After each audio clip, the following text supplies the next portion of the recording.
warahmatullahi wabarakatuh. Waalaikumsalam.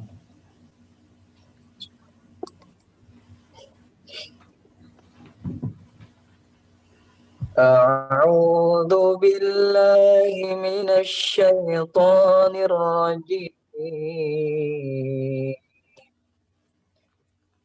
بسم الله الرحمن الرحيم.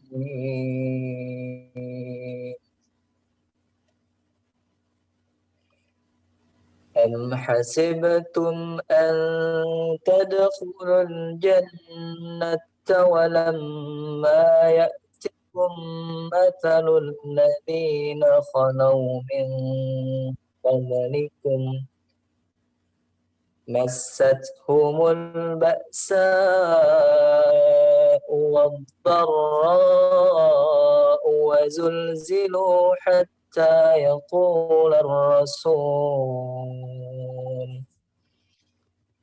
والذين آمنوا معه متى نصر الله ألا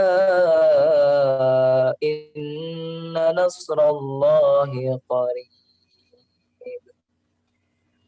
يسألونك ماذا ينفقون قل ما أنفقتم من خير فللوالدين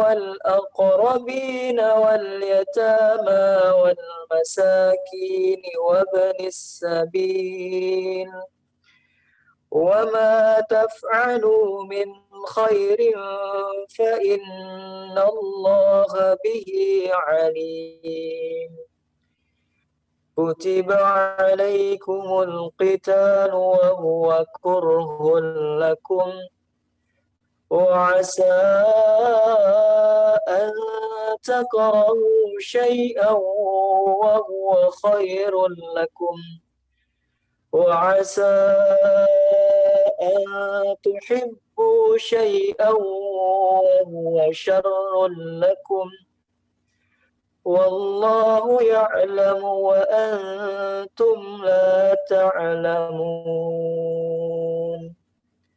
صدق الله العظيم. Wassalamualaikum warahmatullahi wabarakatuh. Waalaikumsalam warahmatullahi wabarakatuh. Alhamdulillah, semoga dengan membuka ayat suci Al-Quran pada malam hari ini, kajian pada malam hari ini, Allah berikan kelancaran dan kelancaran. Amin ya rabbal alamin. Baik teman-teman semuanya, insyaallah pada malam hari ini kita kajian pekan pada malam ini akan membahas terkait dengan happy ending ya, terkait akhir hidup yang bahagia. Nah, jadi insyaallah pada malam hari ini kita akan mendengarkan, kita akan bersama Ustaz Putri yang akan menyampaikan tausiah pada malam hari ini. Insyaallah beliau akan menyampaikan terkait dengan inspirasi dari kisah para sahabat Nabi yang mungkin dulunya ahli maksiat hingga menjadi sahabat Nabi yang taat. Terus hidayah itu dicari atau datang sendiri, dan kemudian yang terakhir adalah jangan berbangga diri dengan diri kita saat ini dan jangan menganggap remeh orang lain. Nah, mungkin untuk persingkat waktu, Assalamualaikum Ustaz. Waalaikumsalam warahmatullahi wabarakatuh. Gimana kabarnya Ustaz? Alhamdulillah, sehat, semangat insyaallah. Allahu Akbar. Alhamdulillah ya Ustaz ya, setelah sekian lama menghubungi Ustaz dan Allah belum memberikan. Iya, banyak gak jodoh ya, banyak berapa kali gak jadi. Banyak gak berjodoh. Belum jodoh. Alhamdulillah. Oke, pada malam hari ini Allah berikan kesempatan kita untuk bertemu di kajian pekanan. Oh ya, untuk teman-teman semuanya, jangan lupa ya, untuk kajian pekanan pada malam hari ini ada beberapa giveaway yang akan kita berikan kepada peserta kajian pada malam hari ini. Jadi teman-teman semuanya jangan lupa untuk kembali ya meresum kajian pekanan pada malam hari ini. ilmu yang disampaikan oleh Ustaz Fitri, insya Allah bermanfaat bagi kita semuanya. Mungkin untuk mempersingkat waktu, Ustaz, Ana persilahkan kepada Ustaz untuk menyampaikan ilmunya pada malam hari ini. Tafadhol, Ustaz. Nah, jazakumullah khair atas kesempatannya. Kepada semua teman-teman yuk ngaji yang join di ruang Zoom pada malam hari ini. Wahayukum bitahiyatil Islam, bitahiyatil mubarakan, bitahiyatil min ahlil jannah. Izinkan dari lubuk hati yang paling dalam saya menyapa antum semuanya dengan satu salam Islam, satu salam persaudaraan, satu salam di antara para penduduk surga. Assalamualaikum warahmatullahi wabarakatuh. Innal hamdalillah Waalaikumsalam. nahmaduhu wa nasta'inuhu wa nastaghfiruh wa na'udzu billahi min shururi anfusina wa min sayyiati a'malina may yahdihillahu fala mudilla lahu wa may yudlil fala hadiyalah. Asyhadu an la ilaha illallah wahdahu la syarika lah wa asyhadu anna sayyidana Muhammadan abduhu wa rasuluh la nabiyya wa la rasulahu ba'da amma ba'd. Teman-teman yang dirahmati oleh Allah Subhanahu wa taala, segala puji adalah milik Allah. Kita senantiasa terus bersyukur kepada Allah. Bayangkan ya, di muka bumi ini per 3 detik itu ada satu nyawa yang dicabut oleh Allah Subhanahu wa taala kembali ke sisinya. Nah, sedunia ini per 3 detik itu satu nyawa meninggal, satu orang meninggal.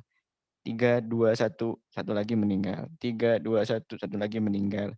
Kabar terbaru tadi pagi ya kita dapat kabar salah satu ulama yang masyhur di Indonesia yaitu Syekh Ali Jaber, Allah yarham.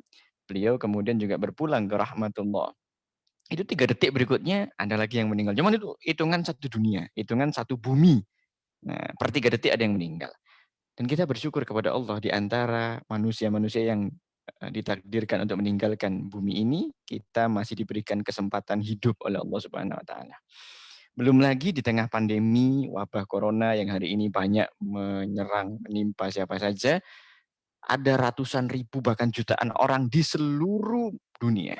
Di muka bumi ini ada jutaan orang yang terkena virus corona. Dan alhamdulillah ana husnuzon, insya Allah yang hadir pada malam hari ini, yang ikut ruang Zoom ini, kita masih diberikan kesempatan dan nikmat sehat oleh Allah Subhanahu wa taala. Jadi tidak ada satu hal yang lebih pantas melainkan kita itu bersyukur benar-benar kepada Allah Subhanahu wa taala, dan gabungnya kita, joinnya kita di ruang kajian Zoom pada malam hari ini itu adalah salah satu manifestasi syukur kita yang terbaik di sisi Allah Subhanahu wa taala. Karena apa? Kita mendermakan, menggunakan, mengaktifkan seluruh tubuh badan, akal dan hati yang Allah karuniakan kepada kita ini untuk thalabul ilm. Wabil khususnya li'ila kalimatillah. Kita mengkaji ilmu-ilmu agama Allah, terus kemudian kita menuntut ilmu-ilmu syar'i ya. Itu adalah bagian dari manifestasi wujud nyata kita bersyukur kepada Allah. Kadang orang mah banyak bersyukur itu syukurnya modus gitu ya. Gimana syukurnya? Oh, alhamdulillah gitu. Tapi ternyata amal-amalnya itu kontradiktif, justru bertentangan ya dari ucapan kesyukurannya kepada Allah Subhanahu wa taala. Dia tidak menggunakan tubuh badan, akal dan hati, karunia banyak dari Allah kepada dia tidak digunakan di jalan Allah dan sebagainya. Ya, ini anak dan insya Allah yang hadir di sini sehat ya. Kalau sehat harus proaktif dong. Ya, kalau saya tanya tolong dijawab walaupun jawabnya hanya lewat chat saja. Nah, lewat chat yang di kolom ini nih sebelah sini ada titik 3 nih diketik, nanti ada tulisan chat, nanti bisa diketik ya. Nah, saya ingin cek dulu kepada teman-teman yang hadir pada malam hari ini kira-kira sehat enggak? Dan kalau udah sehat semangat enggak ya? Kita ingin cek dulu ya. Tolong saya bentar lagi akan mengucapkan sebuah kata-kata, sebuah kalimat itu thayyibah tentunya. Nah, teman-teman langsung gercep tuh, langsung gercep. Ini olahraga jari nih ceritanya nih, olahraga jari. Saya ingin cek nih, kira-kira yang hadir nih robot atau beneran orang tuh ya, kira-kira ya. Nah, olahraga jari, tolong ketikkan kalimat apa yang barusan saya lafadzkan, gitu ya. Siap ya teman-teman sekalian ya, siap ya. Kalau siap jempolnya diacungkan dong, itu ada jempol, itu ada tanda jempol di titik 3 di sini. Nah, kemudian jempolnya bisa diacungkan. Siap-siap ya, langsung ketik lu ya, gercep lu ya, gercep. Yang paling cepat bisa jadi dapat giveaway-nya tuh bisa jadi. Tapi giveaway itu nanti haknya panitia untuk memberikan kepada siapa ya. Yuk coba fokus, konsentrasi ya. La ilaha illallah. Mana belum ada yang ngetik? Ayo cepet. Siapa yang ngetik? Ditunggu. Belum ada muncul nih chatnya nih. Atau jangan-jangan nggak muncul di beranda saya ya? Oh belum masuk. Oke, 1 udah masuk. 1 orang aja, yang lainnya mana nih? Atau jangan-jangan lagi mager nih teman-teman. Di Banjarbaru sekarang jam berapa nih? 1 jam selisihnya dari Jember ya. Berarti jam 7:30. Masya Allah. La ilaha illallah, la ilaha illallah, la ilaha illallah, la ilaha illallah. Baik, berikutnya. Fokus lagi ya. La ilaha illallah. Ketik lagi. Ayo olahraga tangan lagi sambil zikir ini, sambil zikrullah ya, Masya Allah ya. Udah dapat faedah olahraga tangannya. Belum, Muhammad Rasulullah belum. Santai dulu, belum. Udah dapat olahraga tangannya, udah dapat fadilah zikirnya ya, udah dapat barokah semangatnya juga ya, Masya Allah ya. Oke, cukup. Sekarang lagi fokus ya, fokus. Stop dulu, santai dulu ya. Fokus. Muhammadur Rasulullah. Ayo, itu ngetiknya itu cepet-cepetan tuh ya. Itu kalau nggak bagus nggak bisa tuh. Oke, terus. Muhammadur Rasulullah sallallahu alaihi wasallam. Ayo, salamnya belum tuh. Salawatnya kepada beliau belum. Sallallahu alaihi wasallam. Biasanya sih orang sering nyingkat SAW ya. Ya kalau itu difahami nggak ada masalah sih. Cuman kalau disingkat mah kurang afdol ya. Yang lengkap sallallahu alaihi wasallam. Nah, Masya Allah ya. Ini pada gercep ya teman-teman di Banjarbaru ya. Nah, oke. Berikutnya teman-teman sekalian, saya ingin cek dulu fokus dan konsentrasi teman-teman yang hadir di ruang Zoom ini ya. Kalau saya tanya, tolong jawab dengan cepat. Jawabnya lewat kolom chat itu aja. Nah, tetap di mute.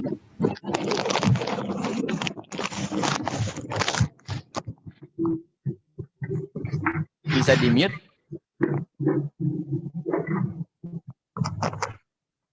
Nah.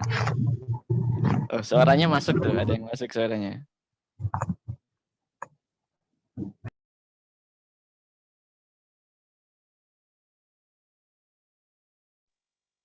Nah, oke. Berikutnya, kalau saya tanya, tolong jawab ya. Teman-teman sekalian yang hadir di ruang Zoom ini, detik ini dari kota mana Anda live Zoom pada malam hari ini? Yuk jawab, kota asal detik ini juga Banjarmasin, Jambi, Masya Allah. Banjarbaru, Kalsel, Banjarbaru. Berarti Banjarmasin itu Banjar yang lama. Ini aja Banjarbaru, Gresik. Terus kemudian Dalina Raya, Banjarbaru, rata-rata Banjarbaru, Martapura. Terus kemudian mana lagi nih?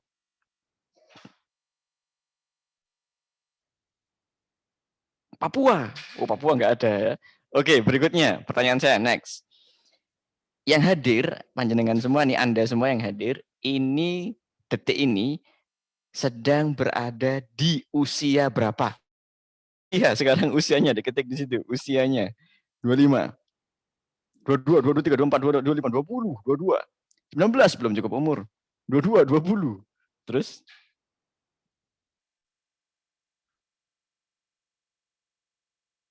Terus mana lagi? Saya belum yang lain. Afwan, ini anak menertibkan anak-anak dulu sebentar ya. 21. Nak jangan dibuat main. Ah, ini anak sambil jaga bayi ini. Itu tuh main yang di sebelah situ ya. Iya.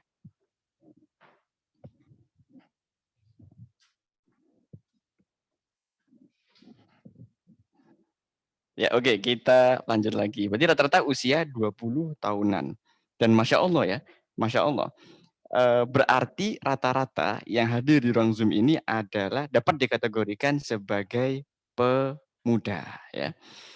Bayangkan di antara 10 orang sahabat Rasulullah SAW yang terkategori mubasyirina bil jannah, dijamin masuk surga 10 orang. Nah, tahukah Anda 3 orang itu berusia 30 tahunan. 3 orang berkepala 3. Jadi dari 10 hanya 3 orang yang berkepala 3. Nah, siapa saja itu? Yang berkepala 3, ada Abu Bakar As-Siddiq, ada Utsman bin Affan, ada Abdurrahman bin Auf. Sementara sisanya 7 yang lainnya ini mubasyirin bil jannah. Dia dikasih kabar gembira oleh Nabi masuk surga ketika dia masih hidup. Nah, atau dengan bahasa lain dia dijamin masuk surga. Karena info dia masuk surga itu Rasulullah sampaikan ketika dia masih hidup. Bayangkan 7 diantaranya adalah usia 20 tahunan. Nah, makanya saya curiga nih, jangan-jangan antum yang usianya saat ini berkepala 2, antum join di ruang Zoom ini, saya curiga jangan-jangan antum adalah calon-calon penghuni surga. Amin. Diaminin dong, ketik, saya bilang ketik. Amin gitu. Aminnya yang semangat ya. Terus kemudian antum semua insya Allah, para pemuda-pemuda yang hari ini di usia 20 tahunan, mungkin hari ini antum bukan siapa-siapa, nggak punya apa-apa. Tapi 10, 20 tahun, 30 tahun dari hari ini, antum adalah calon orang-orang sukses di masa depan. Amin, amin ya rabbal alamin gitu loh. Mungkin hari ini antum ya kayaknya jombloan-jomblowati akhir zaman lah. Jombloan-jomblowati akhir zaman ya. Itu ada tipe-tipenya tuh kelihatan ya. Kalau yang jombloan-jomblowati akhir zaman tuh di sepertiga malam yang terakhir ya, menghamparkan sajadah, menghadap kiblat, menengadahkan tangan, dia berdoa, ya Allah, jadikanlah dia jadi jodohku ya Allah. Amin gitu. Dianya siapa? Wallahu a'lam gitu. Seandainya emang kau takdirkan dia jadi jodohku ya Allah, dekatkanlah dia di sisiku ya Allah. Tapi seandainya kau takdirkan dia bukan jodohku, segera ambillah dia di sisimu ya Allah. Waduh itu savage banget itu ya. Kok amin tuh, kok diaminin? Kok malah ini diaminin, yang tadi nggak diaminin di awal. Itu mah kejem banget ya, savage itu doanya ya. Nah biasanya yang doa kayak gitu tuh ahwat ya. Kalau yang ikhwan mah nggak jauh beda, maksudnya nggak jauh beda gitu ya.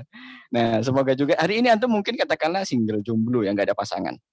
Tapi 10, 20, 30 tahun ke depan, antum adalah pemimpin-pemimpin keluarga, pemimpin-pemimpin masyarakat. Dan antum adalah orang-orang berpengaruh di sekitar antum. Karena apa? Sebagaimana satu mahfudot yang masyhur di kalangan Arab, katakan bahwasannya syubbanul yaum rijalul ghad. Pemuda di hari ini, itu adalah pemimpin di esok hari. Jadi kalau lihat anak-anak muda itu jangan lihat hari ininya, tapi lihat nanti ya, 10-20 tahun ke depan ya. Nah curiga besar nih, jangan-jangan nanti memang benar-benar orang-orang sukses fidini wad dunya wal akhirah. Amin ya robbal alamin. Nah ini cocok nih sama dengan tema kita pada malam hari ini, yaitu happy ending. Gini ya teman-teman sekalian ya, gini. Apalagi anak-anak muda nih, anak-anak muda, makanya saya husnudon ketika dikasih tema happy ending oleh teman-teman yuk ngaji BJB, singkatan dari Banjarbaru gitu ya. Nah, saya husnudon. Ini berarti yang ngasih tema nih, teman-teman yuk ngaji Banjarbaru nih orang-orang yang visioner. Jadi dia bisa melihat sesuatu di endingnya, dari endingnya. Kadang apa? Ingat ya, makanya happy ending, bukan happy opening. Catat ya. Itu ada diferensiasi loh. Ini penting saya takrif dulu, saya definisikan dulu, harus by definition, supaya kita nggak salah paham. Ini happy ending, tolong catat. Happy ending, bahagia di akhir. Kita tidak bicara sedang start awalnya. Kita tidak bicara kebahagiaan di prosesnya. Dalam arti enak, nyaman, terima beres, tuntas segala urusan di awal dan di prosesnya. Tidak. Kita sedang bicara happy ending. Saya tekankan bolak-balik deh. Sunnahnya Nabi itu 3 kali kalau yang penting itu. Di akhir kebahagiaan hakiki yang kita dapatkan. Kenapa kok saya tekankan bolak-balik? Karena gini teman-teman. Repot ya, gimana ya? Saya mau ngomong ini agak-agak berat. Anak-anak muda hari ini itu terjangkiti sebuah penyakit hati yang luar biasa yang namanya pragmatisme. Nah, jadi anak muda itu punya prinsip yang bahkan sampai jadi jargon mereka apa? Muda, foya-foya, tua, kaya raya, mati, masuk surga. Iya, surganya siapa? Surganya kau punya kakek itu ya. Surganya kakekmu, kau kira? Kau kira siapa yang bikin kaflingan surga? Udah kafling dari awal.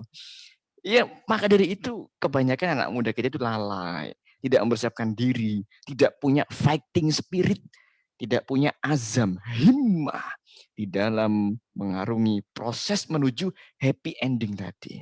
Ingat ya, happy ending teman-teman sekalian. Kenapa kok saya tekankan bolak-balik endingnya? Karena di masa start awal dan masa processing dalam kehidupan ini, Tahu nggak? Definisi kebahagiaan itu kadang tidak seenak yang kita bayangkan. Kadang kebahagiaan itu ya erat kaitannya dengan ujian. Kadang kebahagiaan itu selalu bergandengan dengan yang namanya tantangan, ketidaknyamanan, dikaliku dinamika kehidupan, dan seterusnya. Makanya kemudian difirmankan oleh Allah Subhanahu wa taala, Allah Subhanahu wa taala qala ahasiban nasu an yutraku an yaqulu amanna wa hum la yuftanun. Ahasiban nasu, apakah kemudian manusia itu mengira amanna, dia ketika dia mengatakan aku beriman, wa hum la yuftanun, lalu kemudian dia enggak dapat ujian gitu selama hidupnya dia.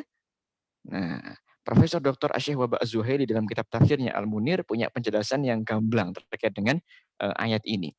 Jadi di dalam ayat ini ada satu hal yang Allah telah patenkan di dalam semua hidup manusia. Ingat ya, ahasiban nasu. Ayat ini menggunakan zigot am, menggunakan statement yang general gitu loh, yang umum.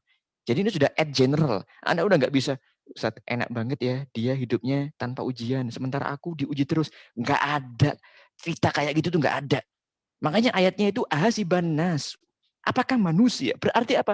Semua makhluk yang namanya anas, manusia, itu pasti mengalami ini. Nggak ada yang nggak mengalami ini. Kitanya aja yang nggak kelihatan.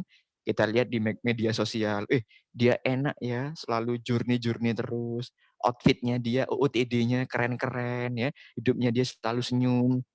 Terus kemudian kayaknya keluarganya gak ada masalah, ekonominya lancar-lancar aja. Terus, aduh, dia juga ke tempat-tempat yang mewah, jajan-jajanan di kongko-kongko ya, kongko-kongko di tempat-tempat yang elit gitu ya. Kita lihatnya di Instagramnya aja, bro. Tapi di balik layar, itu nggak tahu. Itu yang buat kita itu sering insecure gitu loh. Itu yang buat kita sering iri kepada kehidupan orang, sering hasu, dan juga sering minder dengan kehidupan kita sendiri. Padahal Allah udah jamin, ahasiban nas. Apakah manusia itu kira? Dia itu GR banget ya manusia itu ya. Dia mengira. Ahasiban nasu ayakulu aman. Ketika dia mengatakan, aku beriman. Wahum la yuftanun. Lalu mereka nggak diuji sepanjang kehidupannya? Tentu tidak. Ayat ini mematenkan bahwa setiap manusia akan menghadapi yang namanya ujian. Itu udah paten, itu udah paten. Antum bisa pegang kata-kata saya. Nggak ada manusia, hatta bahkan yang paling kaya, manusia terkaya di muka bumi ini, hatta bahkan yang paling terkenal, hatta bahkan yang paling mulia, yang tidak mendapatkan ujian itu nggak ada. Contoh, mau bukti. Ustaz, ngomong sih enak, tapi kita ini nggak ada duit banyak. Coba kalau kita punya duit banyak, konglomerat, miliarder, kayaknya ujian mah gampang, bisa diselesaikan dengan uang gitu ya. Apalagi zaman sekarang kan zamannya kapitalisme. Kapitalisme itu punya kaidah usul yang punya begini. Bil fulus likulli amrin mulus walaisal fulus fahuwa mambus. Itu kaidahnya Sumaliyah. Itu tuh kaidahnya kapitalisme hari ini. Tapi kita akhirnya insecure gitu ketika lihat teman kita sukses dunia, kaya, penghasilannya ratusan juta, bahkan dia miliarder gitu. Enak ya jadi dia ya. Duh, andaikan aku nggak ikut-ikut dakwah. Andaikan aku kerja serius aja kayak dia. Aku pasti jadi miliarder kayak dia. Hei, bangun. Itu mimpi. Itu bangun. Yuk kita bongkar faktanya. Bongkar. Oke lah, siapa orang terkaya di muka bumi hari ini? Detik ini Jeff Bezos ya. Dari data majalah apa itu yang nyatetin orang kaya-kaya gitu tuh. Ya, nomor 1 hari ini Jeff Bezos ya. Dia dinobatkan sebagai miliarder paling banyak, paling tajir di muka bumi ini. Tahu nggak antum? Masalah dia itu apa? Dia punya masalah besar loh. Tahu nggak masalah dia apa? Yang pertama, dia cerai sama istrinya. Rumah tangganya nggak bahagia sampai dia cerai sama istrinya, dan kurang lebih separuh dari harta dia harus dipersengketakan, bertengkar, sidang sana sini, diundat itu bahasa Jawa ya. Bahasa Indonesia itu apa ya? Diungkit kesalahannya yang masa lalu, bertengkar di pengadilan dengan istrinya, rebutan harta gono gini. Endingnya dia juga kehilangan separuhnya dan sebagainya. Ustaz, tapi ada tuh yang ya mungkin dia jahat, Ustaz, ada yang baik, orang kaya baik, namanya Bill Gates. Iya, itu kan versi Anda gitu ya. Bill Gates, tahu ya Bill Gates. Pernah nggak terkait dengan isu vaksin corona kemarin?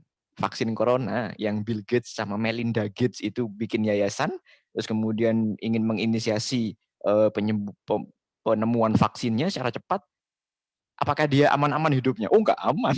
Dia malah kena isu. Hei, apa ini Bill Gates ini? Oh, ente mau masukin chip, apa itu chip yang bikin merubah DNA dan saraf-saraf manusia yang bikin kita kayak zombie sehingga kita terpengaruhi mindsetnya dan sebagainya. Akhirnya dia kalang kabur tuh. Dia sampai bikin tim kayak buzzer RP itu. Tapi buzzer RP-nya dia bukan selevel Abu Janda ya, dia mah receh gitu loh. Ini level internasional. Untuk mengcounter opini yang menjelekkan Bill Gates yang nanti akan ngefek kepada bursa saham di perusahaan dia dan di yayasan dia gitu. Jadi dia juga pusing sama. Ini penting nih supaya kita tuh ready gitu loh. Kita tuh punya mentalitas fighting spirit yang kuat untuk mencapai happy ending tetapi struggle processing gitu. Gak manja, kita pinginnya ya tadi itu muda foya-foya, tua kaya raya, mati masuk surga. Itu akhirnya fighting spiritnya kendor. Dapat ujian dikit mutung, dapat ujian dikit apa patah. Bahasa Banjarnya patah itu apa? Bahasa Banjarnya patah. Ketikkan dong, terus diketik di bawah itu. Patah, rapuh, tenggelam. Waduh, bahasanya bahasa baper nih.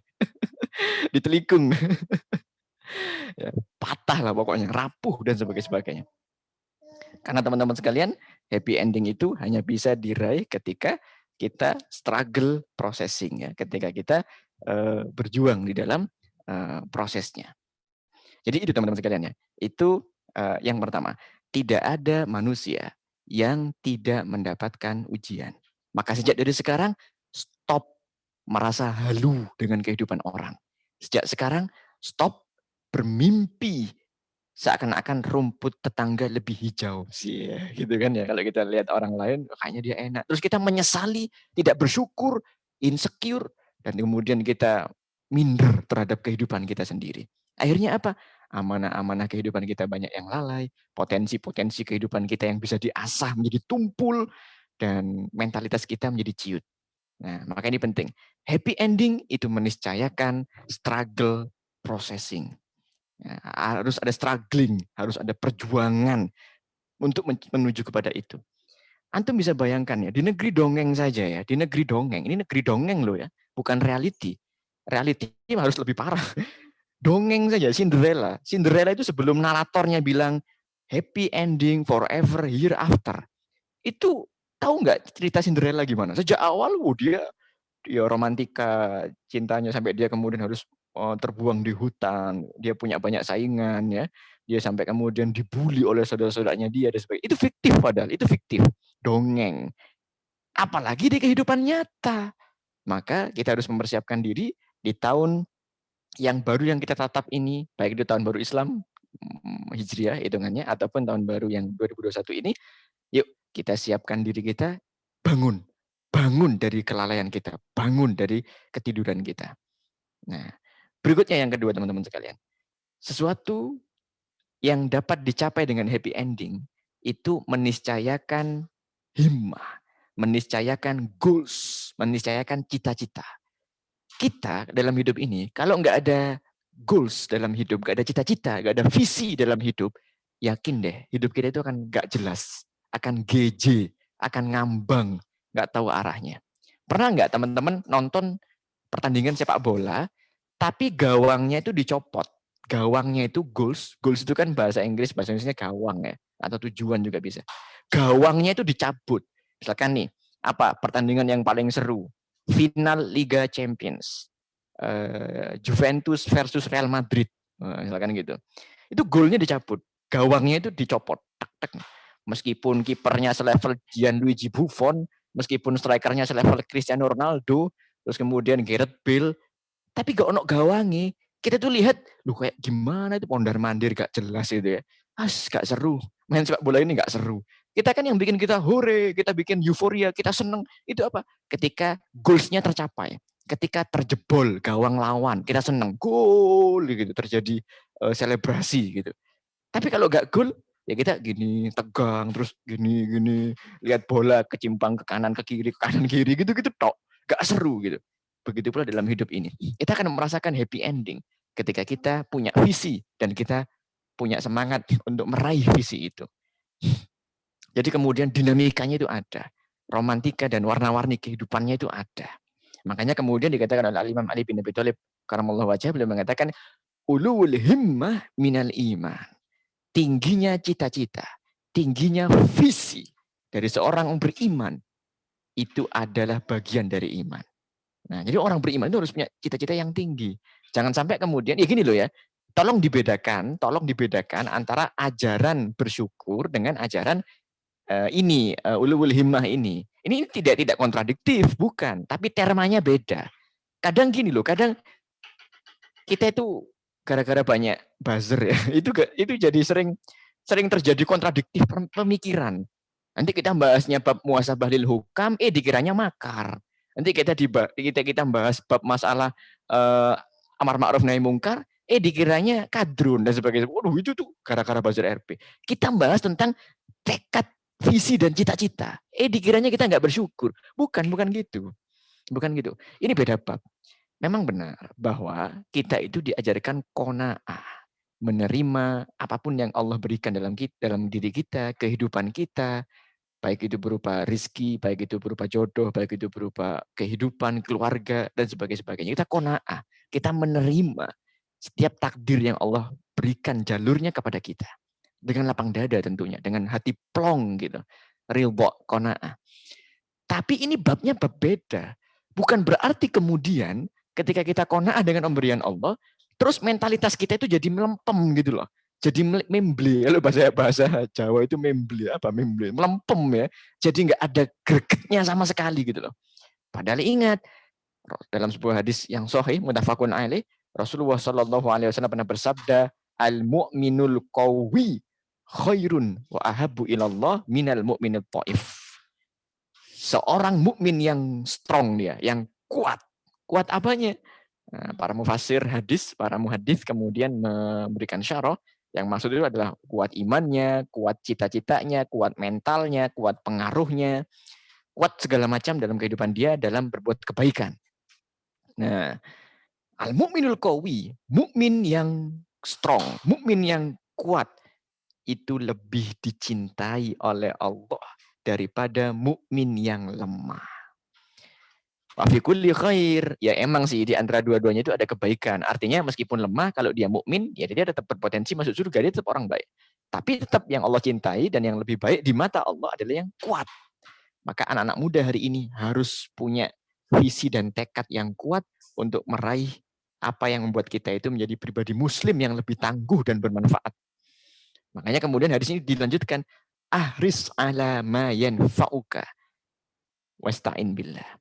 Nah, maka kemudian kalian itu ahris, bersemangatlah kalian itu, berapi-apilah kalian itu untuk meraih sesuatu yang bermanfaat bagi diri kalian dan mintalah pertolongan kepada Allah.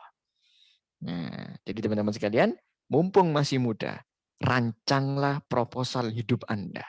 Rancanglah cita-cita Anda setinggi mungkin, sebermanfaat mungkin untuk umat, dan bersemangatlah dalam meraihnya sembari tetap meminta pertolongan kepada Allah. Dan ingat, semua kesuksesan yang kita dapatkan jangan diambil sendiri, tetapi kembali persembahkan untuk umat.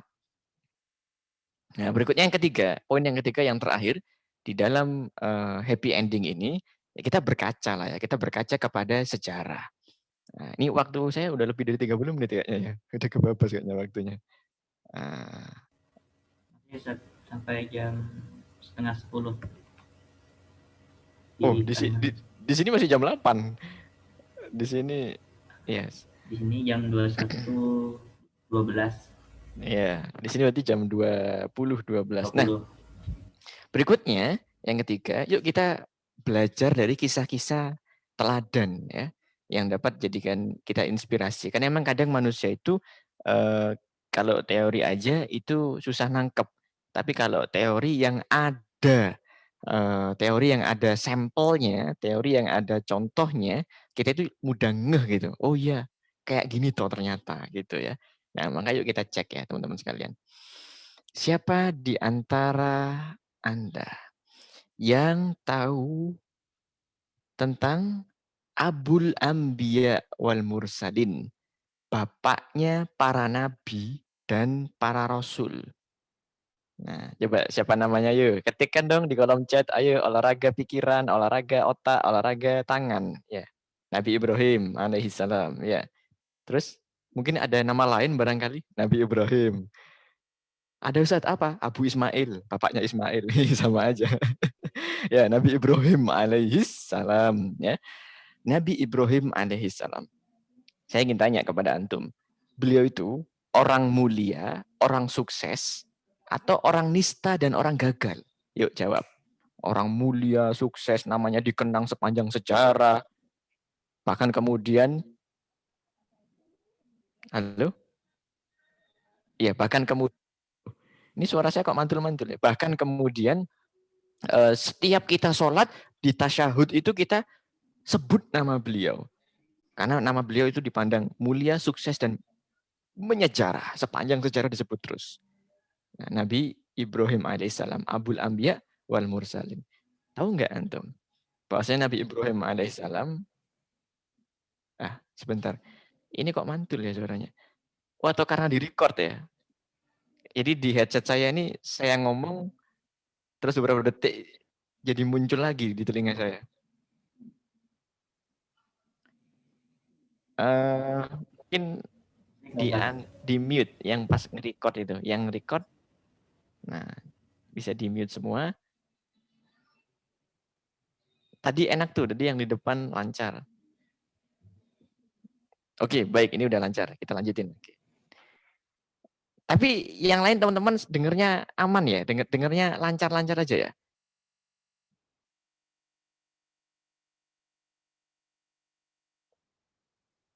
Lancar. Baik, saya lanjutin. Nabi Ibrahim alaihissalam. Kita taunya fase-fase ketika beliau itu sudah sepuh, ketika beliau itu sudah senior, ketika beliau itu sudah kemudian mendekati masa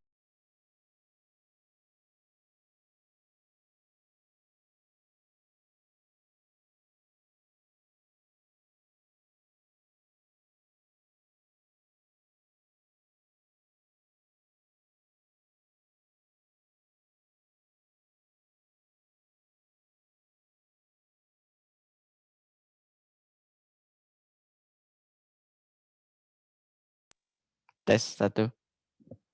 Oh, udah mulai gangguan nih. Ya, Nabi Ibrahim kita tahunya saat beliau sudah masa-masa senior gitu ya, udah masa-masa tua, udah masa-masa emas, udah namanya udah keren, mentereng dan sebagainya. Jarang di antara kita yang mengetahui kisah perjuangan Nabi Ibrahim yang happy ending itu sejak masih masa mudanya. Sejak masih masa mudanya. Tahu nggak, Nabi Ibrahim saat masih mudanya itu apa yang beliau dapetin? Happy ending? Bukan, tapi struggle processing. Tahu nggak kisah yang masyhur yang beliau dibakar di tengah-tengah api, dan api atas kuasa Allah, qadarullah wa masya'a fa'al, tidak bisa menggosongkan beliau. Itu terjadi saat apa? Saat kapan? Saat beliau di usia muda. Nah, jadi ceritanya gini, kalau dalam Al-Quran, Quran surat Al-Ankabut ayat ke-30 dan seterusnya itu dikisahkan begini. Nabi Ibrahim hidup di kalangan kaum penyembah berhala. Kemudian anak-anak, itu Nabi Ibrahim muda ya. Nabi Ibrahim masih muda.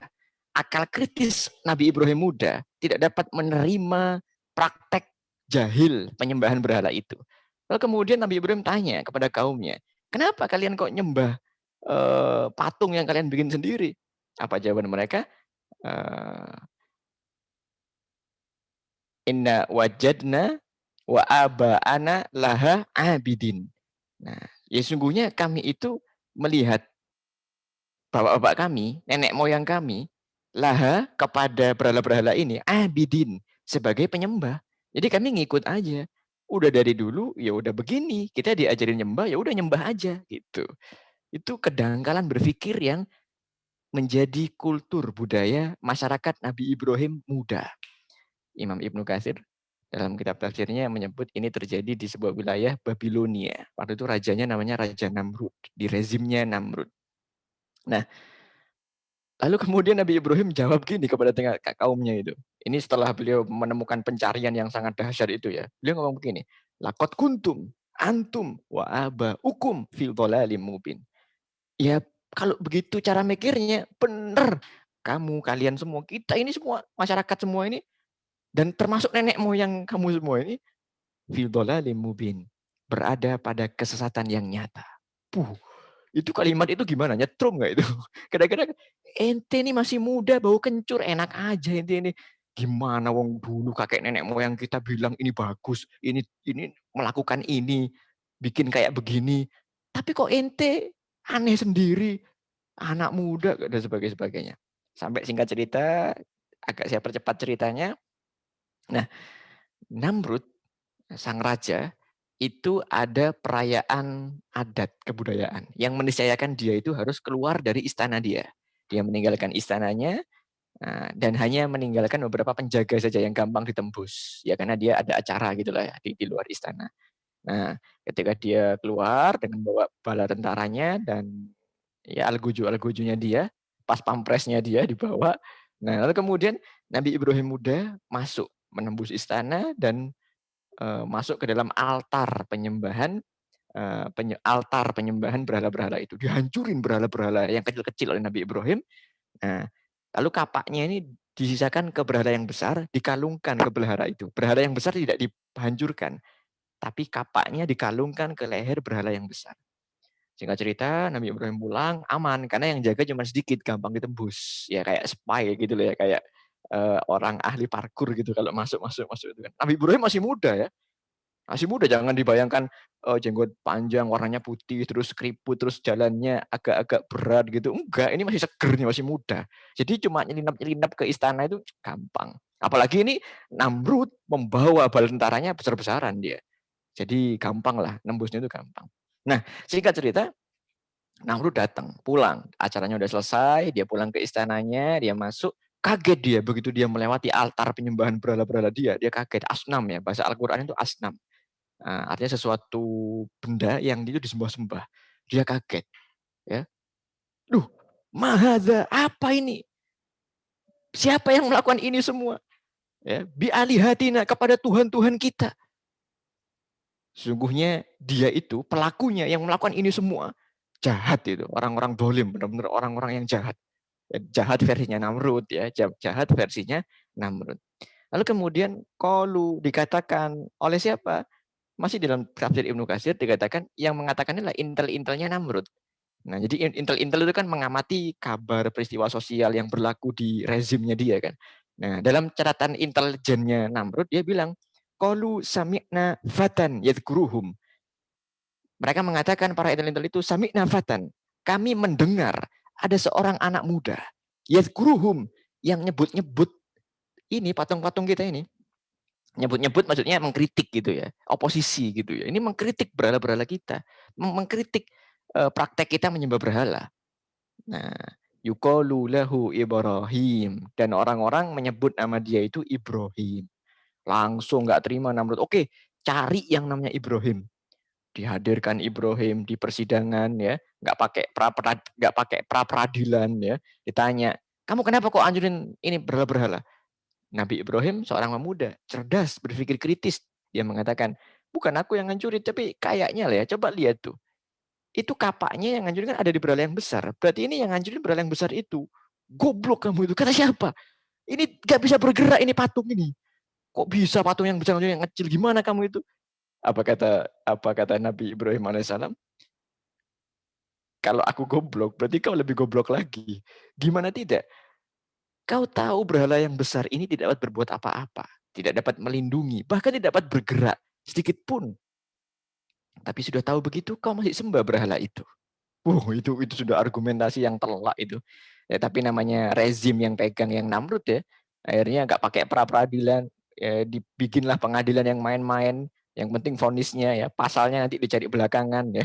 Dijatuhilah hukuman bakar kepada Nabi Ibrahim alaihissalam. Tapi ingat, Allah tabaraka wa ta'ala di tengah perjuangan yang begitu dinamis, penuh dinamika dari Nabi Ibrahim, Allah menginginkan takdir yang happy ending untuk Nabi Ibrahim.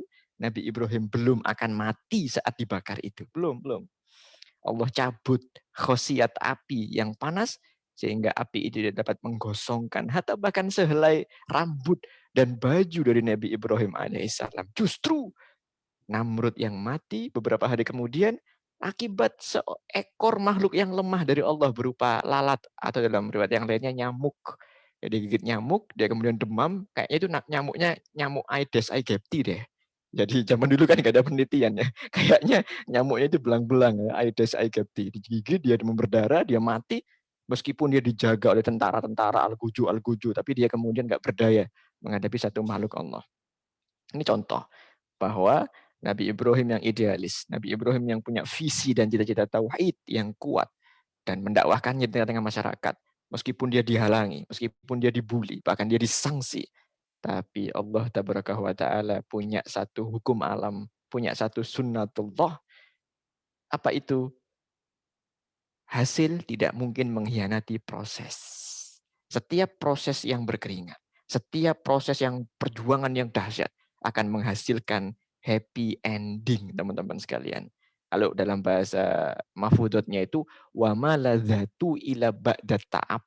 Tidak ada rasa nikmat, tidak ada rasa lega, tidak ada rasa bahagia kecuali setelah kita perjuangan yang berkeringat. Gitu. Nah, jadi itu sampel contoh dan beberapa. Belum lagi nanti banyak lah tokoh-tokoh yang lainnya, tapi nanti kita eksplor di tanya jawab aja ya. Kita eksplor di tanya jawab. Demikian dulu dari saya. Nanti kita lanjut tanya jawab. Saya kembalikan kepada moderator. Ini saya sambil jagain anak ya. Saya tutup dulu sebentar videonya. Nanti kita buka lagi. Ya, ada wallahu a'lam bishawab. Saya kembalikan kepada moderator. Alamin. Baik teman-teman semuanya. Masya Allah ya, itu tadi penyampaian tausiah oleh Ustaz Putri. Semoga apa yang mungkin beliau sampaikan tadi itu bisa bermanfaat bagi kita, terutama untuk anak-anak muda ya.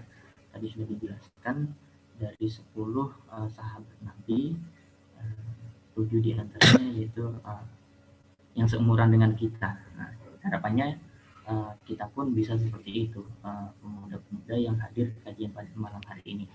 Baik teman-teman semuanya, masih ada waktu sekitar 30 menit untuk kita sesi tanya jawab. Silahkan untuk teman-teman semuanya yang bertanya bisa secara langsung mengaktifkan video dan suaranya, bisa mengetik di kolom komentar di kolom chat. Oke, Anda persilahkan.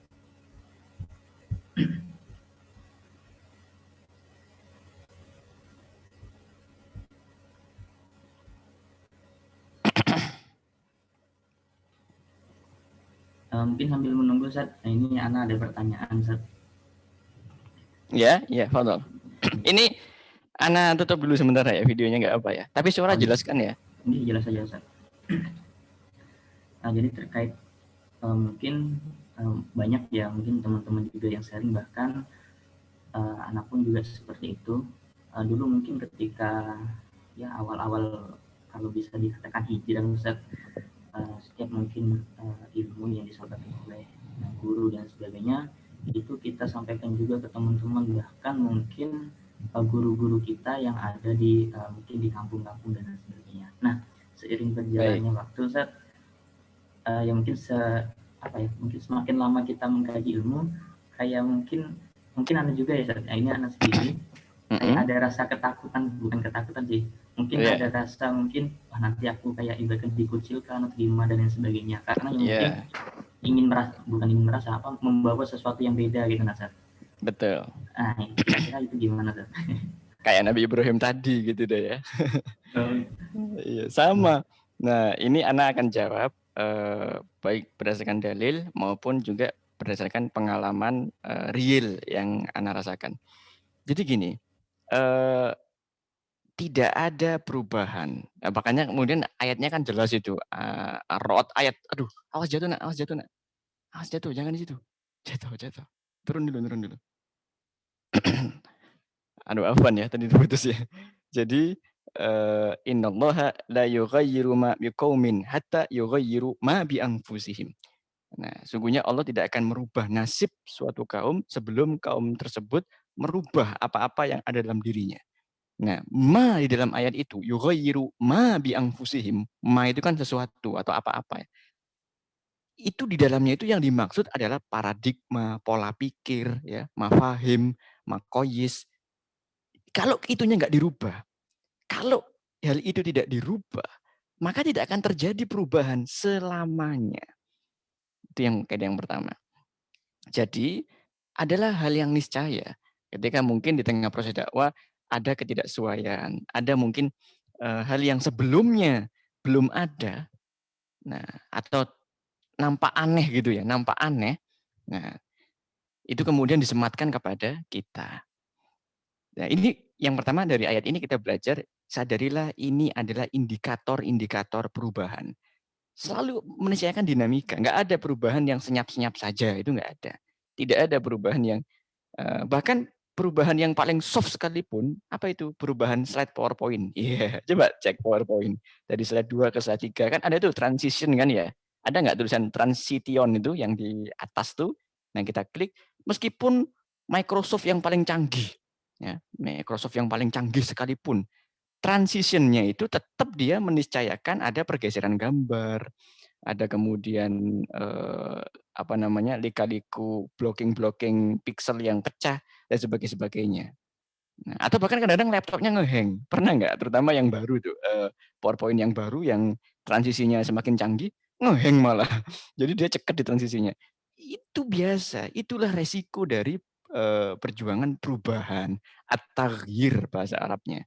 Nah, itu yang pertama. Jadi itu wajar dan ini akan dialami oleh siapapun. Siapa orang yang paling mulia di muka bumi ini? Rasulullah Muhammad Shallallahu Alaihi Wasallam. Apakah beliau mengalami ini? Oh banyak, bosku, banyak ya. Masya Allah, beliau yang alami itu, aduh, gak ada habisnya. Ini ada bab sendiri. Kalau ngomong perjuangan Rasulullah, aduh, dari awal sampai akhir itu semuanya full dianggap perjuangan ya, Pak. Semuanya di awal-awal juga beliau dianggap aneh dan sebagainya. Sampai-sampai itu gini, orang-orang Arab itu jadi gini, ketika turun ayat kul huwallahu ahad, katakanlah dialah Allah yang esa. Nah, orang-orang Arab itu ngerasa aneh banget gitu loh. Ketika Rasulullah mengatakan Allah itu esa, ya beda dengan kita sekarang ya. Kalau kita sekarang saat khutbah misalkan, saat ceramah, ittaqullah, bertakwalah kepada Allah, Allahu ahad, Allah lah yang esa gitu kan ya. Tapi ini dulu saat orang-orang itu musyrik. Jadi mereka itu aneh. Sampai-sampai mereka mengatakan, "Ya Muhammad, hal sataj'alu alihatan ilahu wahid?" Hei Muhammad, kamu ini kok aneh banget sih? Masa Tuhan kita yang banyak nih cuman mau dijadikan satu aja? Kan nanti Tuhan itu capek gitu. Itu dalam paradigma jahiliyah berpikir masyarakat Quraisy. Aneh banget. Bahkan sampai beliau itu dituduh memecah belah, dituduh tukang sihir, sairun majnun, bahkan dianggap gila. Tapi nggak bunuh orang ya. Kalau zaman sekarang kan orang gila itu bunuh orang, khusus lagi orang yang dibunuh ulama, ditusuk kadang-kadang. Nah, singkat cerita, itu di awal-awal. Tapi berkat perjuangan yang gigih, berkat istiqomah, apa yang terjadi? Rasulullah Muhammad SAW happy ending forever year after. Bahkan hari ini tidak ada masjid yang tidak disebutkan nama beliau. Hari ini tidak ada masjid yang tidak dipajang kaligrafi bertuliskan lafaz Muhammad mendampingi lafaz Allah Subhanahu wa taala. Itu kan happy ending. Ini baru satu ya, ini baru yang pertama. Jadi itu resiko perubahan. Yang kedua, sadari bahwa hal tersebut hanya bersifat sementara. Ini sebagai ini ada rojak, sebagai itu ada harapan. Jadi ketika kita hijrah gitu ya, terus kita kemudian ya biasa kan ya, minal zulumati ilan nur ya, dari yang gelap menuju ke yang terang. Bukan pakai lighting, tapi pakai syariat Islam maksudnya. Jadi dari yang sebelumnya gak syar'i menjadi syar'i. Itu waduh, teman-teman itu ya, biasanya yang gak pakai kerudung, tiba-tiba kerudungan, dibully tuh. Wit wit wit. Jadi kayak ninja nih ya. Iya. Apalagi kalau yang cadaran ya dianggap kayak ninja. Terus Bu, mau pengajian kemana Bu? Gitu ya, diece-ece gitu. Nah, mungkin di awal kita merasa nggak nyaman. Ih, teman-temanku kok gitu ya? Teman-temanku kok gitu ya? Kok gitu banget sih dan sebagainya. Nggak nyaman di awal-awal. Tapi ingat teman-teman sekalian, catat baik-baik. Ini sudah sunatullah, ini sudah hukum alamnya udah begitu. Hal tersebut hanya bersifat sementara. Bahasa Inggrisnya itu at glance. Hanya sekilas saja. Terutama itu hanya di awal saja, hanya di awal. Coba kita juga introspeksi diri kita, iya enggak? Iya ya, aku itu menghadapi hal ini pas masa awal-awal aja. Tapi setelah sekali, 2 kali, kita terus istiqomah, terus kita tunjukkan, 3 kali, 4 kali, gak puas 6 kali, 7 kali, terus berkali-kali, lama-lama, iya nggak apa-apa sih, bagus juga gitu. Bagus juga pakai hijab, jadi semakin sopan.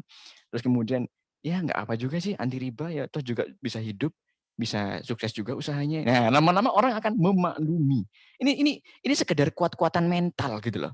Antara kekuatan kebaikan dengan kekuatan keburukan. Antara kekuatan buruknya diri kita di masa lalu dengan diri kita yang akan hijrah di masa depan. Gitu. Jadi sadarilah bahwa ini hanya sementara. Kalau kita sudah tahu kalau ini sementara, ya jangan mutung. Belum dia ya Allah. Itu bisa dengar tertawa lagi itu lagi. Halo bro, suara kau masuk nih ya. Halo Mas Muhammad Rifaisal. Macam mana pula ini bahasa Banjar? Kita tidak bisa dengar lah, artinya kita tahu. Bisa minta tolong di mute dulu.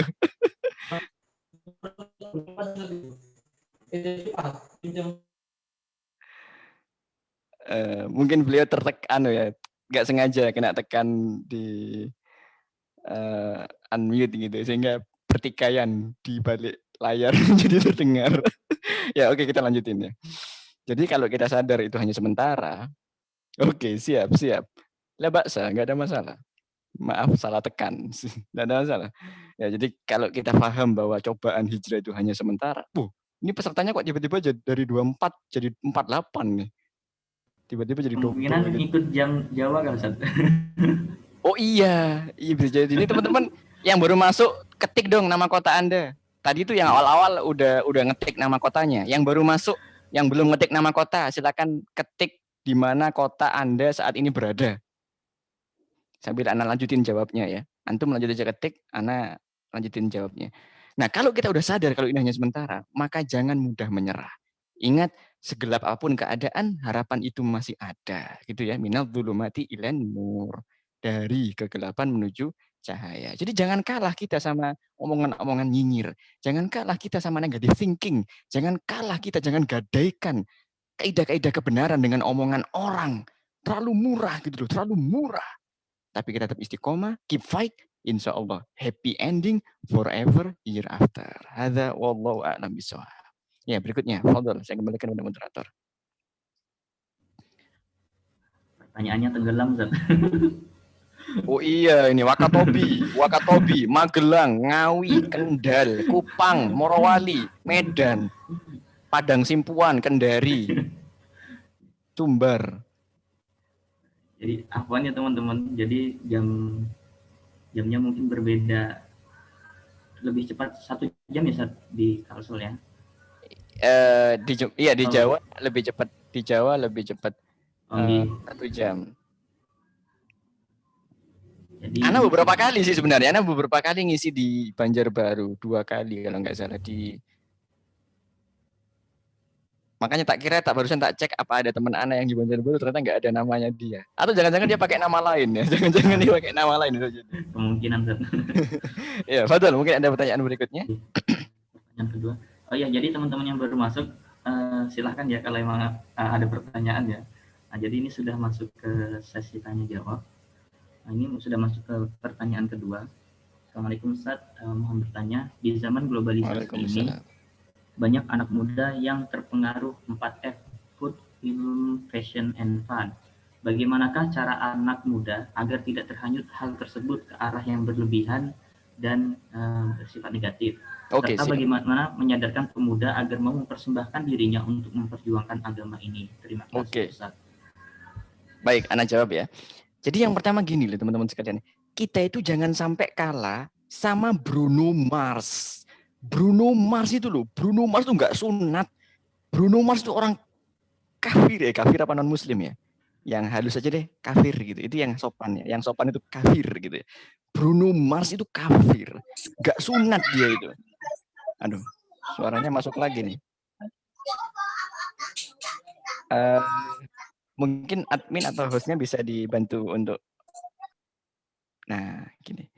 Nah, Bruno Mars saja yang dia itu nggak sunat, dia nggak tahu kalimat tauhid, dia kemudian nggak tahu bab masalah tawakal. Dia itu pede untuk nyanyi Just the way you are. Gitu. Jadilah di atas jalanmu sendiri, itu Bruno Mars loh. Kul hadza sabili. Katakanlah ini dalam bahasa Al-Qur'an ya. Inilah jalanku. Nah, maka yang pertama, agar kemudian kita tidak mudah terseret, kita harus punya prinsip, teman-teman sekalian. Kita harus punya prinsip. Itu yang paling awal tuh.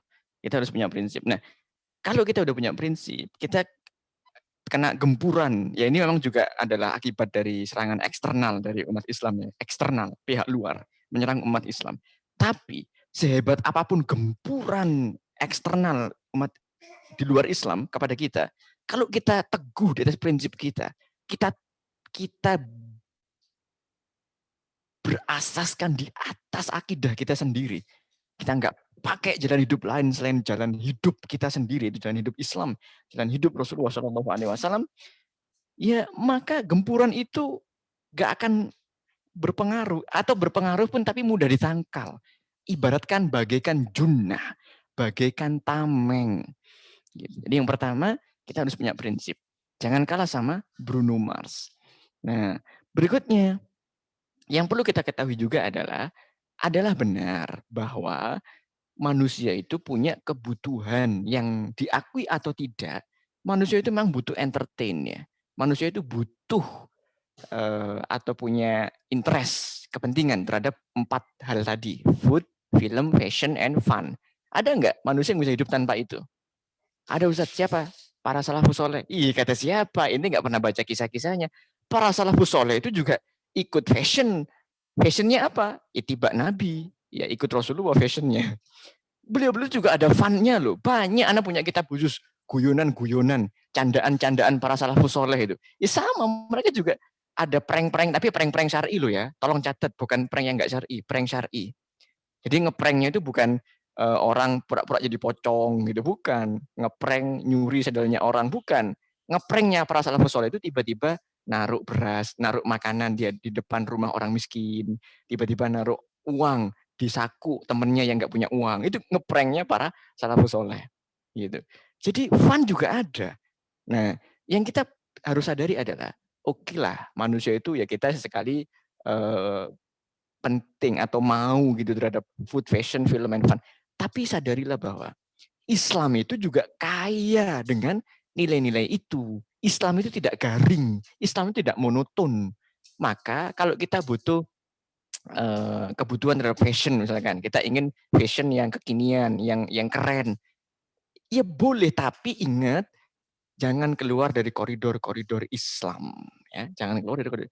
Keren boleh, tapi tetap Islami. Ya. Jadi kepuasan, hasrat kita untuk tampil keren itu tercapai, tapi keislamiannya tetap terjaga. Bahkan dalam sebuah hadis yang sahih riwayat Imam Bukhari dikatakan innallaha jamil wa yuhibbul jamal. Allah itu maha indah dan mencintai keindahan. Nah, jadi hadis ini tuh gini, lengkapnya itu begini. Suatu ketika Rasul itu ngomong tentang kesombongan. La yadkhul jannata man kana mithqalu fi qalbihi dzarratun min kibr. Tidak akan masuk surga orang yang di dalam hatinya sedikit saja ada kesombongan, enggak akan masuk surga dia. Nah, para sahabat tanya, "Ya Rasulullah, anna rajulu yuhibbu thawbuhu hasana wa na'luhu hasana." Wahai Rasulullah, kami itu laki-laki suka pakai baju bagus, fashion yang keren. Kami laki-laki gitu ya Rasulullah. Sandalnya pun juga sandal yang kekinian gitu di zaman itulah ya. Nah, apakah kami juga sombong wahai Rasulullah? Nah, apa jawaban Rasulullah? Innallaha jamil wa yuhibbul jamal. Sungguhnya Allah itu mencintai Allah itu maha indah dan mencintai keindahan. Al-kibru, sombong yang aku maksudkan itu maksudnya adalah batarul haq wa ghamdun nas. Menolak kebenaran dan meremehkan manusia. Jadi itu teman-teman sekalian ya. Nah, jadi aduh, awas jatuh nak. Ini buat main dah. Ya. Jadi Islam itu tidak segaring yang kita bayangkan. Daripada kita memenuhi hasrat kita, keinginan kita dengan sesuatu di luar Islam, kenapa sih tidak? Kita cari alternatifnya yang Islami. Sama-sama serunya, sama-sama puasnya, sama-sama happy-nya, happy, bahagia. tapi dapat pahala, berkah dan ridha dari Allah Subhanahu wa taala. Jadi nonton film, ayo nonton film. Saya juga termasuk sufi loh. Saya ini sufi, suka film. Iya. Yeah. Saya ini juga sufi. Nah, tapi filmnya ya tentu apa film sejarah Turki Utsmani ya gitu-gitu itu keren tuh ya. Filmnya Muhammad Al-Fatih. Nggak kalah keren kok, nggak kalah heroik dibandingkan yang lain. Kepuasan saya nonton film tetap tercapai. Tapi karena suatu hal yang islami, yang syar'i, ya maka juga berpotensi mendatangkan pahala. Itu teman-teman di komen pada ngomongin Pak D. Emang repot ya jadi warga plus 62 di prank terus sama Pak D. Udah deh fokus ya kita kembali. Mungkin itu. Nah, sekarang terus gimana cara kita menyadarkan ke teman-teman kita ya? Yang pertama, masukkan nilai-nilai akidah kepada teman kita itu. Ingat, sesuatu itu harus bermula dari akidah. Yanhadul insan bima indahu min fikrin. Kita luruskan pemikirannya, kita luruskan akidahnya. Landasan berpikir, landasan hidupnya itu diluruskan. Nah, kalau udah diluruskan, berikutnya sampaikan juga secara utuh. Ya kita pun juga sebagai dai ya, nggak boleh terlalu kaku, nggak boleh terlalu mentang-mentang baru hijrah inginnya full Al-Quran. Oke teman-teman sekalian, pokoknya tidak ada hari tanpa Al-Quran.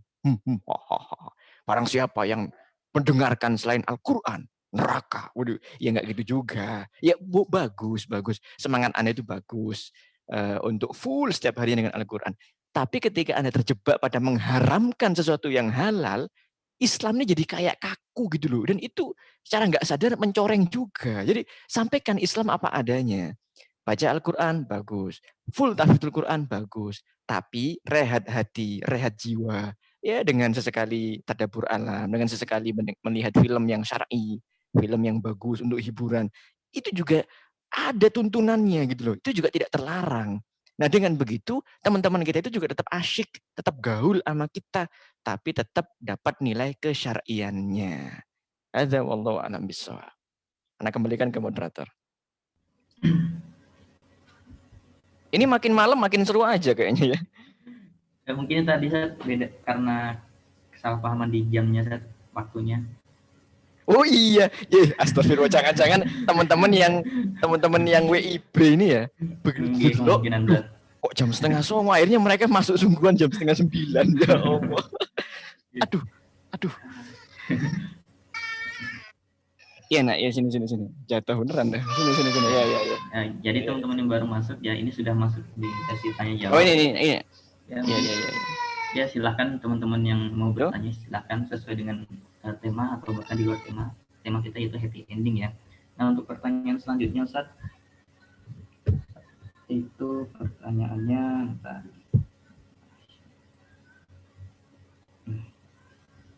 izin bertanya Ustaz, happy ending Ustaz apa dan bagaimana cara Ustaz untuk merealisasikan agar happy ending yang Ustaz harapkan terwujud? Punten Ustaz. Oke, siap. Jadi ngomongin Ana nih ceritanya ya. Iya, jadi oke, wajar lah. Setiap orang itu punya visi, ciri-ciri, ya ciri khas maksudnya. Ciri khas, gaya, style, dan kepribadiannya masing-masing. Setiap orang spesial, setiap orang juga berbeda. Nah, tapi terkait dengan visi utama, dalam bahasa syar'inya itu ghayatul ghayah. Tujuan di atas segala tujuan. Jelas bagi seorang muslim itu seharusnya ya, siapapun dia, nggak boleh beda, harus sama. Apa? Liibtigha'il mardhatillahi azza wa jalla. Itu udah paten. Jadi tujuan yang paling ending yang paling ending dari semua yang diharapkan itu adalah liibtigha'il mardhatillah, meraih, mendapatkan keridhaan dari Allah Subhanahu wa taala. Allah itu senang sama kita. Kita itu dibanggakan oleh Allah. Itu yang harus dicari di awal-awal.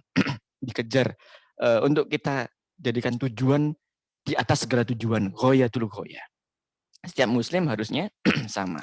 Nah, tapi kemudian untuk meraih ridho Allah ini, Masya Allah ya, kehidupan itu begitu luas, begitu dinamis. Islam pun dengan segala syariatnya begitu humanis, memperlakukan manusia, Masya Allah, dengan karakter beda-beda, beda suku, beda bangsa, beda bahasa, beda karakter, beda kesukaan, beda hobi. Nah, maka di situ masing-masing punya spesialisasi sendiri-sendiri. Nah, jadi di poin ini saya ingin sampaikan, sebagai seorang muslim, ending yang paling puncak adalah harus ridho Allah. Tapi boleh kita itu punya ending yang bervariasi terkait dengan cabangnya. Paham ya? Maksudnya gini, kira-kira gini. Bilal bin Rabah itu punya visi, ya, punya target happy ending itu membersamai Rasulullah Shallallahu Alaihi Wasallam. Akhirnya apa? Tapi dia itu ngambil spesialisasi amal, ingin menjadi asistennya Rasulullah dalam ibadah. Ya, jadi dia ingin menjadi asistennya Nabi di dalam ibadah. Akhirnya Bilal mengambil positioning sebagai apa? Muadzinnya Rasulullah Shallallahu Alaihi Wasallam. Tuh Bilal tuh. Nah, atau ada juga seperti Khalid bin Walid. Ini tanpa bermaksud untuk merendahkan ya. Tapi Khalid bin Walid itu Masya Allah sangat jago, sangat hebat, sangat top dalam pertempuran. Tapi kalau dalam hal sakofah atau dalam hal sesuatu yang terkait dengan ya apa ya, non fisik gitu maksudnya, nah, itu beliau masih kalah pamor dibandingkan sahabat-sahabat yang lain. Tapi Khalid menjadi istimewa. Khalid bin Walid menjadi spesial. Ketika endingnya dia itu ingin syahid fisabilillah, meskipun nanti beliau wafatnya di atas ranjang, tapi kemudian visinya yang syahid itu menghantarkan dia sesuai dengan niatannya. Nah itu yang Anda maksud teman-teman sekalian. Jadi tujuan yang paling puncak haruslah ridho Allah, tapi warna kita, karakteristik kita boleh beda-beda. Contoh nih, misal teman-teman yang suka gaul, suka berteman sama teman-teman soleh. Teman-teman bisa, ya Allah, aku ingin ridhomu ya Allah. Makanya saat dunia ini aku penuhi ayatmu. Wasbir nafsaka ma'alladina yada'una rabbahum bil ghadati wal asyi. Aku sekarang ya Allah suka kumpul sama sahabat-sahabat taat, suka kumpul sama teman-teman soleh. Aku sekarang ya Allah suka kalau dulu kongkonya sama yang enggak bener, sekarang dengan yang benar-benar saling ngingetin. Maka ya Allah, catatlah ini untuk meraih keridhoanmu ya Allah. Itu untuk teman-teman yang suka kongko atau suka gaul misalkan. Atau bagi teman-teman yang nggak suka jalan rame-rame. Bagi teman-teman yang cenderung penyendiri gitu ya. Nah, cenderung penyendiri. Bisa mengambil amal mungkin dengan zikrullah, perbanyak zikir ya, perbanyak sholawat. Nah, ketika dalam kesendirian itu, tapi hati-hati ya, sendiri kelamaan itu nggak enak loh. Hati-hati banyak jomblo di sini. Aduh, nggak maksudnya itu dalam kesendirian gitu tetap berbuat kebaikan sesuai dengan karakteristik antum masing-masing lah. Disinilah humanisnya Islam. Islam itu tidak mematenkan bahwa amal antum harus yang istimewa harus ini. Enggak. Para sahabat itu macam-macam amalnya yang istimewa. Tentu harus yang ittiba Nabi ya, yang syar'i itu ya. Tapi para sahabat itu bisa sesuai dengan karakternya, dengan gayanya, dengan tipenya, dan kemudian mendapatkan keridhaan Allah Subhanahu wa Ta'ala. Jadi kita itu nggak dipaksa jadi, ayo semuanya harus ahlul Quran, full semuanya ahlul Quran. Semuanya harus ahlul hadis, semuanya full ahlul hadis. Semuanya harus jihad, full jihad. Enggak, Islam itu humanis, tahu nggak sih? Islam itu, ngerti banget sama kita. Nah, tinggal kitanya aja pelajari dengan baik, cocokkan dengan spesialisasi kita di mana, passion kita di mana, jalan, gas dah insya Allah, gabung sama Islam. Oh iya teman-teman sekalian, Afwan, anak potong ya hostnya moderator. Ini biar energi forum kita pada malam hari ini terasa panasnya atau terasa ukhuwahnya, tolong forum malam hari ini di screenshot ya. Screenshot boleh pakai HP, boleh berupa foto screenshotnya atau bisa berupa video, bisa direkam. Nanti silakan di-upload di story IG-nya teman-teman masing-masing dan di-tag ya, di-tag di akun saya. Ini saya ketik akun saya. Nah, dan juga tag akun Yuk Ngaji BJB panitia. Nanti tag yang paling cepat paling banyak dapat giveaway dari panitia. Apa itu? 1 unit permen. Apa giveaway-nya apa? Itu akunnya panitia, ketik dong di situ. Akunnya panitia ketik di kolom chat itu. Akun Instagramnya nanti di tag ya. Nanti kita akan di-post. Jadi apa? Para follower kita saling tahu. Oh, ternyata ngaji itu enak ya. Ngaji itu seru ya. Ngaji itu bisa problem solver gitu dan sebagainya. Kalau kita posting cuman lagi lapar nih, lagi gabut sendiri baru cukur rambut, iya inspirasinya apa gitu loh. Tapi coba alhamdulillah ngaji malam ini dapat ilmu baru, apa inspirasi yang teman-teman dapetin ditulis, itu masya Allah pahalanya dapat, pahala thalabul ilminya dapat, pahala menginspirasi orang juga dapat gitu ya. Nah, ini terutama untuk Mas Pade Amanda Butar-Butar. Wah, itu wajib itu di screenshot, terus kemudian harus di-post di story IG-nya. Awas ya, nggak di story, nanti Anda nggak datang lagi di Banjarbaru ya. Oke, Anda kembalikan kepada hostnya. Di screenshot, di-upload di story Instagram, ketikkan satu ilmu baru apa yang didapetin. Satu aja, nggak usah banyak-banyak. Ini bukan laporan skripsi, ini bukan tugas akhir. Satu aja, inspirasi baru apa, terus di-tag akun saya sama tag akun Manitia. Baik, moderator silakan.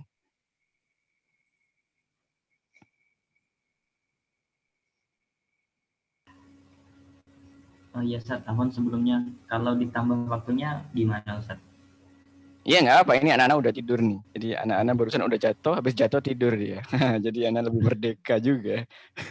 Iya, Ustaz. Udah tidur. Nah, jadi teman-teman yang lain bisa menambah ya, pertanyaan ya, bisa di kolom chat. Iya, pertanyaan selanjutnya, Ustaz. Assalamualaikum, Ustaz, mau bertanya. Waalaikumsalam warahmatullahi. Dengan melihat kondisi saat ini yang begitu memprihatinkan, menjadikan kami anak-anak muda begitu antusias untuk lebih gencar mendakwahkan Islam. Dan di satu sisi ada teman-teman yang baru-baru hijrah, justru takut karena ada yang framing Islam itu menakutkan. Karena akhir-akhir ini banyak sekali umat muslim yang justru dipojokkan, dipersekusi, dan mereka takut akan hal itu. Minta penjelasan Ustadz terkait hal itu. Jazakallahu khairan. Baik, siap. Iya, itu fenomena yang kerasa banget, itu kerasa banget. Di Ana pun di baik itu keluarga ya atau teman-teman lingkungan itu kerasa banget. Itu adalah dampak nyata dari yang namanya Islamofobia. Islamofobia. Tapi Pak D. Ustadz Putri. Iya, halo, itu saya. Ada yang bisa saya bantu?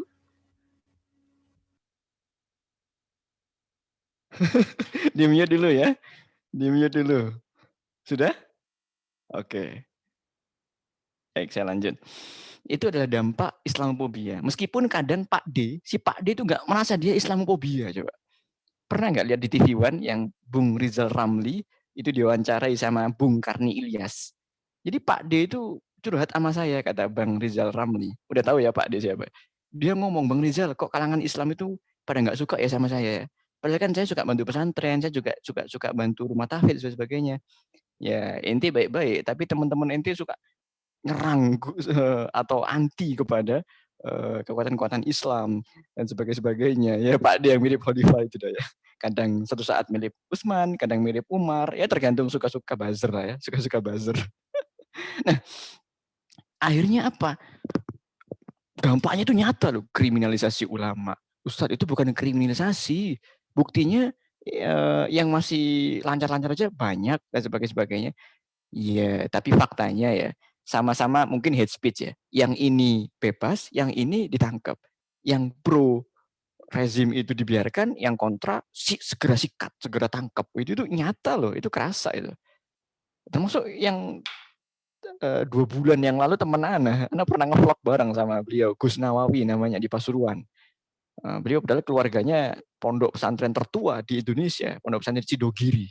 Beliau ditangkap juga itu, Masya Allah ya. Ya semoga segera Allah beri. Nah, akhirnya itu berdampak pada mentalitas para aktivis Islam. Jadi kita itu kayak rada-rada keder-keder gimana ya, maju enggak, ntar maju kena tangkap, ntar enggak maju, ya gimana ya, akhirnya kita jadi gamang gitu loh, ya enggak, ngerasa enggak teman-teman gitu. Akhirnya serba hati-hati UITE dan sebagainya. Nah, itu juga kerasa tuh. Kadang juga teman-teman yang selama ini aktif ngaji ya, terus dikasih warning sama orang tuanya, nah hati-hati ya nak, nanti kamu kena aliran ini. Dia jadi nggak ngaji lagi dan sebagainya. Yuk perhatikan beberapa kaidah. Ini juga sempat terjadi di lingkungan Ana di Jember itu terjadi. Makanya Ana sempat mikir tuh, gimana ya kok bisa begini? Gimana solusinya? Yuk perhatikan baik-baik. Satu, yang pertama, teman-teman sekalian, sebagaimana kita tadi sudah bahas tentang Nabi Ibrahim alaihissalam, begitu pula kisah Nabi Yusuf alaihissalam, begitu pula kisah Ashabul Ukhdud, kisah Ashabul Kahfi, dan kisah Yusya bin Nun. Dalam Quran surat Al-Kahfi itu dia sebagai Fatahu, laki-laki pemuda yang melayani Musa, Yusya bin Nun. Nanti dia penggantinya Harun sebagai pemimpin Bani Israel.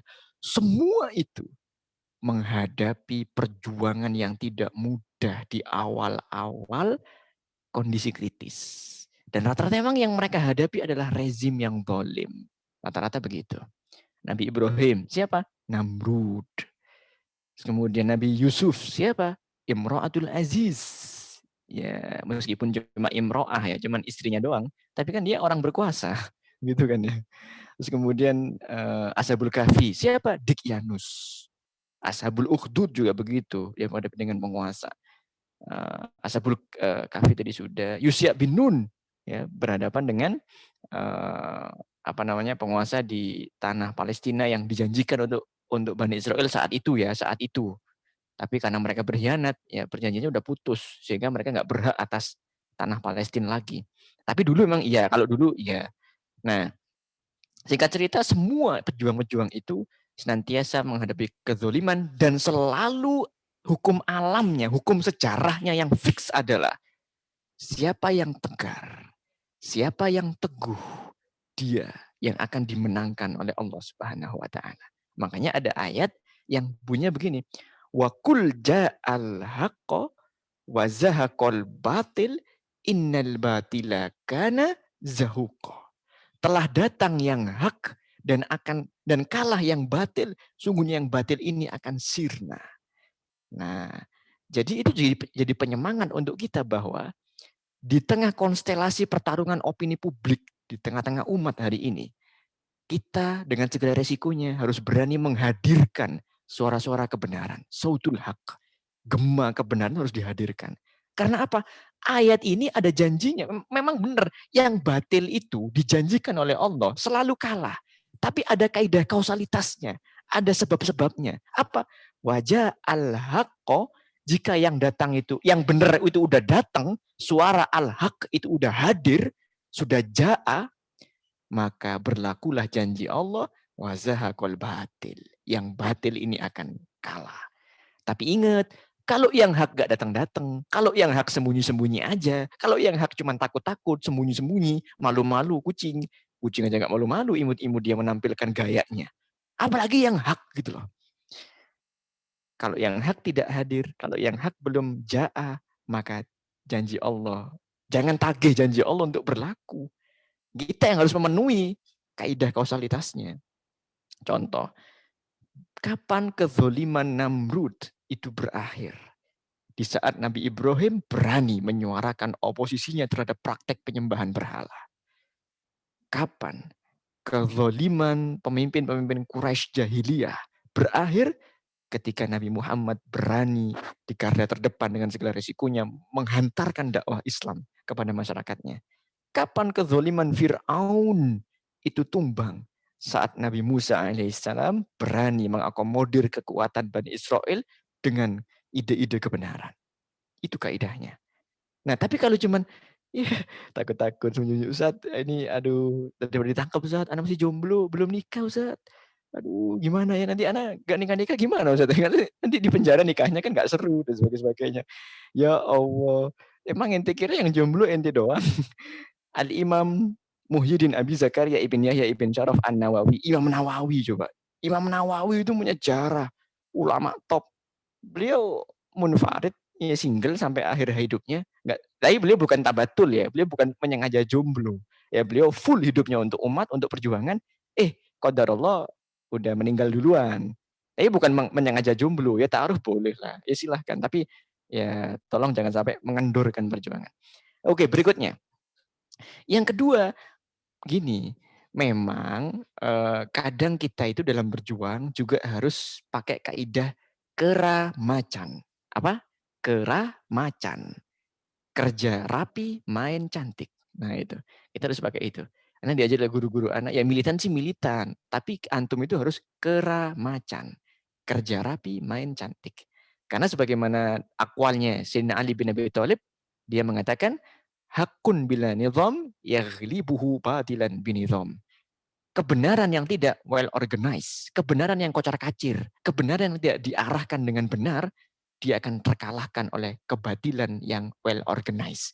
Dia akan kalah oleh kebatilan yang teratur gitu. Nah, Ali juga diprotes dulu itu oleh sahabat-sahabat kibar. Ali kan sahabat muda ya, dia kreatif dan inovatif dalam konsep dan ide. Diprotes dia, lu Ali, ente ini gimana kok? Allah itu udah janji loh bro. Allah itu udah janji innal batila kana zahuqa. Lah kok ente bilang hak yaglibuhu, kebenaran akan terkalahkan. Ente enggak Qur'ani ente. Apa kata Ali? Maksud saya itu bukan berarti menyelisihi Al-Qur'an. Maksud saya berarti kita para ahlul haq, kita para pejuang kebenaran, ya harus benar dong jaga diri, harus benar dong untuk mengorganize perjuangan ini. Tadi itu kerja rapi, main cantik, keramacan. Dan inilah fikroh dan torikohnya Rasulullah SAW dalam perjuangan. Hadza wallahu a'lam bishawab. Apa nih? Anak nggak bisa jawab pendek-pendek. Karena memang kelemahan anak-anak nggak bisa mempersingkat bahasa. Kadang-kadang anak kalau udah kadang kebetulan tahu ya anak sampaikan gitu. Tapi kalau nggak tahu anak sampaikan nggak tahu. La ilma lana illa ma 'allamtana. Anak cuma tahu apa yang diajari oleh guru-guru anak itu anak sampaikan. Yang nggak tahu ya udah nggak tahu. Yang tahu ya anak sampaikan semuanya. Baik itu. Kembalikan kepada moderator. Ini nggak ngantuk nih teman-teman, ini udah jam berapa? Pemuda semuanya, Ustaz. Oh, pemuda. Jangan lupa screenshot tapi ya. Nggak punya Instagram, apa kata dunia. Okay. Jangan lupa screenshot, di-upload di story dan di tag. Awas nggak di tag ya, awas nggak di tag nanti nggak datang lagi. Nggak, nanti anak repost, kita saling berbagi gitu loh, saling menginspirasi kepada para K-popers story kita gitu loh. Insya Allah nanti sampai jam 30 menit lagi, Zat. Berarti jam berapa itu? Kalau di sini jam 11. 22.30 hingga setengah 11. Wih, setengah 11 ya. Ini pertanyaan selanjutnya, Zat. Fadal. Assalamualaikum warahmatullahi wabarakatuh. Waalaikumsalam warahmatullahi wabarakatuh. Puan bertanya, gimana cara dan sikap kita terhadap saudara kita yang masih melakukan aktivitas yang sia-sia? Oke. Baik. Ini dia nih. Ini penting. Ini seni dakwah nih. Ini seni dakwah. Diakui atau tidak ya, kita harus jujur. Kita harus jujur melihat kondisi masyarakat kita saat ini, masyarakat mubadzir. Lingkungan kita hari ini lingkungan sia-sia semuanya. Pinginnya cuman cekakak-cekiki. Apa cekakak-cekiki itu bahasa Jawa. Bahasa Indonesia itu apa ya? Hura-hura. Anfaedah. Terus waduh, pokoknya wis sia-sia lah, kayak bener tadi itu. Jangankan pemudanya, kadang pejabatnya selevel Pak D juga kayak begitu coba. Senangnya gimmick-gimmick yang anfaedah begitu coba. Apalagi anak mudanya tambah gak karu-karuan, tambah gak karu-karuan, tambah gak jelas. Maka di tengah masyarakat yang seperti ini, satu tetap kita harus pegang prinsip sesuai dengan hadis Nabi. Apa? Min husnil islamil mar'i tarkuhu ma la ya'nihi. Di antara ahsannya keislaman seseorang, di antara tanda baiknya keislaman seseorang, dia itu meninggalkan hal-hal yang tidak berguna baginya. Itu yang pertama. Kita pegang prinsip ini bahwa kita berusaha terhadap diri kita sendiri. Catat ya. Ini belum ke orang lain nih, belum ke orang lain. Kepada diri kita sendiri, kita harus strong. Lawan kemalasan kita, lawan kejahilan kita, arahkan, kontrol betul-betul diri kita di jalan yang faedah, di jalan yang manfaat. Kita harus kuat menghandle diri sendiri. Itu yang pertama. Yang kedua, adapun kepada orang lain, kaidahnya beda. Makanya coba antum cek deh hadis-hadis Nabi secara utuh ya. Nah, makanya kemudian Profesor Dr. Syed Naqwib Al-Attas itu menulis tentang atlas kemanusiaan berdasarkan Al-Quran dan Sunnah. Coba antum cek. Rasulullah SAW itu adalah orang yang sholatnya paling hebat sholatnya. Beliau sangat-sangat keras menghandle dirinya dalam sholat sampai-sampai kakinya itu bengkak. Coba, antum bisa bayangin nggak? Sholat sampai kaki bengkak. Itu berarti Rasulullah itu kerja keras apa enggak dalam sholatnya? Maksudnya beliau itu full energi apa enggak? Full. Tapi antum apa yang terjadi? Antum tahu apa yang terjadi? Ketika beliau dikasih laporan saat bin Abi Waqqas ngimamin sholat di negeri yang baru ditaklukkan dengan sholat yang lama. Apa kata Nabi? Wahai Sa'ad, engkau jadi fitnah. Apakah engkau ingin jadikan agama ini sebagai fitnah? Gitu. Jadi justru ditegur oleh Nabi. Jadi Nabi meskipun sholatnya sehebat itu, beliau nggak GR. Beliau nggak bilang, ya kayak gue dong, sholatnya ini ya level-level ente nih. level-level iri bilang bos gitu ya. Level-level ada 2 rakaat udah bangkong, 2 rakaat udah headlehe kalau kata orang Jawa ya. Enggak gitu, Rasulullah enggak gitu. Rasulullah tidak membuli rekan-rekan beliau, umat-umat beliau yang masih baru belajar. Yang beliau lakukan adalah, wahai Sa'ad, ringankan sholatmu. Apakah kau ingin agama ini jadi fitnah di tengah-tengah masyarakat? Itu yang pertama. Beliau ngasih teladan, beliau yang paling hebat sholatnya, tapi beliau memberi kaidah kelonggaran yang spesial kepada umatnya. Tentu dengan kadar-kadar tertentu ya. Enggak pas bebas lepas gitu, enggak. Nah, caranya begini. Yang pertama kita coba amati teman kita. Kita cek itu, teman kita yang jadi target dakwah nih ya. Oh, temanku ini dia unfaedah hidupnya di bidang apa? Oh, contoh misal kaidah game nih. Oh, dia itu nge-game ya. Masya Allah, Ustaz. Dia itu ditanya bab siroh ya. Perang-perang yang dilalui oleh Nabi. Blank, dia nggak tahu sama sekali, Ustaz. Tapi kalau dia dikasih pertanyaan, apa saja perang FF.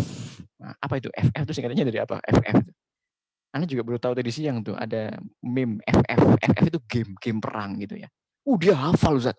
Termasuk nama-nama pahlawannya itu hafal game FF. Kalau kata orang Sunda FF gitu ya. Game FF itu hafal banget.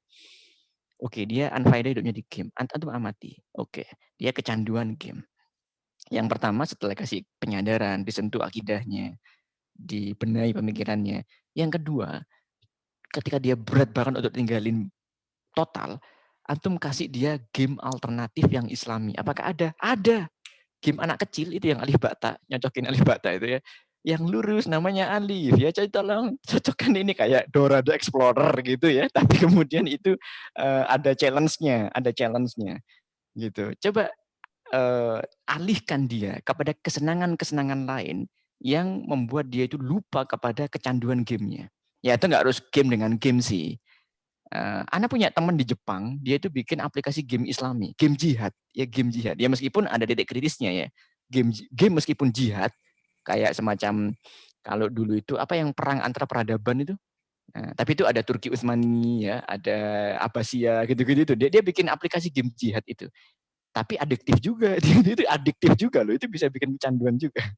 Nah, tapi paling enggak meskipun enggak harus game dengan game, ya, kalau udah dia agak-agak ke arah Islami, tarik lagi ke mungkin ajak tadabbur alam, ajak latihan memanah, ajak ke pantai untuk ya mentadaburi kekuasaan Allah, ayat-ayat kauniyahnya Allah Subhanahu wa taala. Sehingga dia tetap akan merasa happy tapi di jalan yang lebih Islami.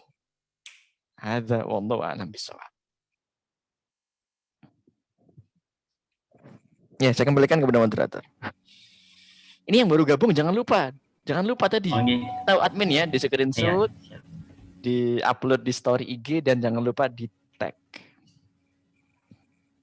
Oke, diingatkan lagi ya untuk teman-teman yang baru berhadir untuk screenshot kajian kita pada malam hari ini. Terus di upload di story Instagram teman-teman semuanya, tag dan jangan lupa di tag akun Ustadz Putri dan akun Yubnaji BJB. Oh iya, itu Ana pengen klarifikasi juga itu. Kadang-kadang ada yang bully gitu.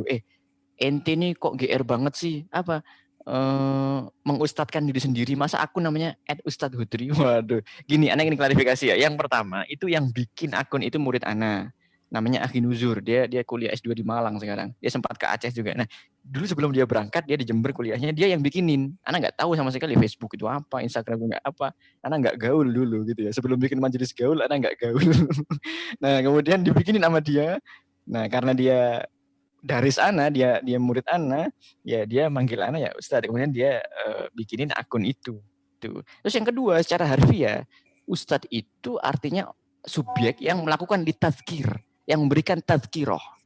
Orang yang memberikan peringatan, baik kepada dirinya sendiri, keluarganya, masyarakat, dan negara, dan lingkungan umat secara keseluruhan. Dalam hal ini, itu memang passion Ana. Sehari-hari Ana memang memberikan terus reminder, ngingetin diri, ngingetin masyarakat, ngingetin keluarga. Itu memang sehari-hari aktivitas Ana gitu. Jadi secara harfiah tidak menyelisih fakta, tidak didul waqi. Dan juga yang kedua itu yang bikin akun adalah murid Ana. Sehingga ya ala kulihal ya semoga nggak jadi problem gitu ya. Tapi memang rata-rata memang netizen itu maha benar netizen dengan segala komentar-komentarnya. Dan nyinyiran-nyinyirannya juga. Tapi enggak apa-apa lah, dimaafkan aja. Alas dimaafkan. Ana cuma jelasin aja. Ini kayaknya pertanyaan terakhir, Ustaz. Oke, siap. Happy ending maksudnya kembali ke hadirat ilahi dalam keadaan husnul khotimah atau wafat dalam keadaan syahid. Mau nanya Ustaz, apakah kewafatan dalam kondisi syahid itu dengan kewafatan husnul khotimah itu berbeda? Mohon penjelasannya. Jazakallahu khairan katsiran. Baik. Nah, baik. Jadi gini, kalau makanya kita kalau dalam perhalakon ya, kita itu diajari Islam yang kafah. Udkhulu fisilmi kafah. Kita diajari untuk masuk Islam cara menyeluruh, holistik, utuh, metodologis, dan urut babnya itu urut, dan kita dari situ bisa memetakan mana-mana bab yang mujmal, global, dan mana yang kemudian muqayyad, yang khusus. Nah, termasuk gini, ada bab-bab yang kita itu kalau nggak paham peta, kita kayak bingung gitu. Kita belajar Islam, pernah nggak teman-teman yang baru hijrah terutama, ngerasa kayak begitu. Jadi kita tuh semakin belajar, semakin kita tuh bingung. Antara bab satu dengan bab lainnya, antara teori satu dengan teori yang lainnya, kata ustadz ini, kata ustadz itu, loh kok begini. Kita jadi kayak bingung gitu, kayak gamang. Nah, saran saya, coba deh ikut halakoh, coba deh ikut mentoring, coba deh belajar Islam itu bersanad ya. Kalau Ana sejak SMA 14 tahun yang lalu dulu, Ana mulai belajar Islam dengan musrif yang jelas, dengan kitab yang jelas, ada sanadnya. Nah, itu metodologis dari bab awal, dari bab akidah, Thoriqul Iman, ya. Terus begitu sampai dan sebagainya. Nah, ini bukan berarti kesombongan, bukan. Maksudnya gini. Dengan begitu, kita itu jadi paham peta. Oh, ini yang maksudnya bab itu umum, ini yang khusus. Gitu. Sehingga kalaupun seakan-akan kontradiksi atau seakan-akan beda dalil atau beda sumber, ini tidak kontradiktif, tapi ini itu thoriqul jam'i, menjadi dapat digabungkan. Termasuk masalah husnul khotimah dan masalah syahid. Itu kalau kata Buya Yahya ya, sama seperti sholat dengan ibadah. Saya tanya, ibadah itu adalah tujuan manusia diciptakan. Sholat adalah bagian dari ibadah. Orang yang sholat terdefinisi ibadah. Ya meskipun ibadah nanti nggak harus sholat aja ya. Berbisnis yang syar'i itu ibadah. Menikah secara syar'i itu ibadah. Bersedekah itu juga ibadah. Sholat juga ibadah. Nah, husnul khotimah itu adalah dari kata khotama, ending, khotem. Khotimah itu artinya lawan dari mukodimah. Jadi mukodimah itu opening, ending itu khotimah namanya. Nah, husnul khotimah, akhiran yang baik. Nah, husnul khotimah itu macam-macam, di antaranya bisa syahid, di antaranya bisa abid. Abid itu orang yang rajin ibadah.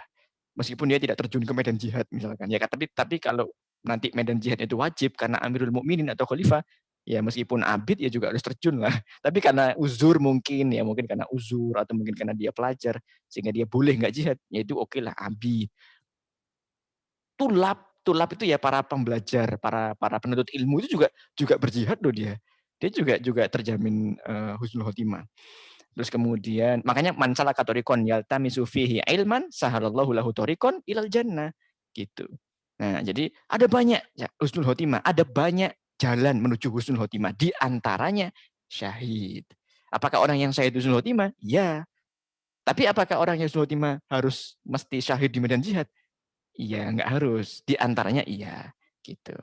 Nah, terkait dengan hal ini, kita teman-teman sekalian harus mulai mengopinikan secara positif terkait dengan syahid dalam medan jihad fisabilillah.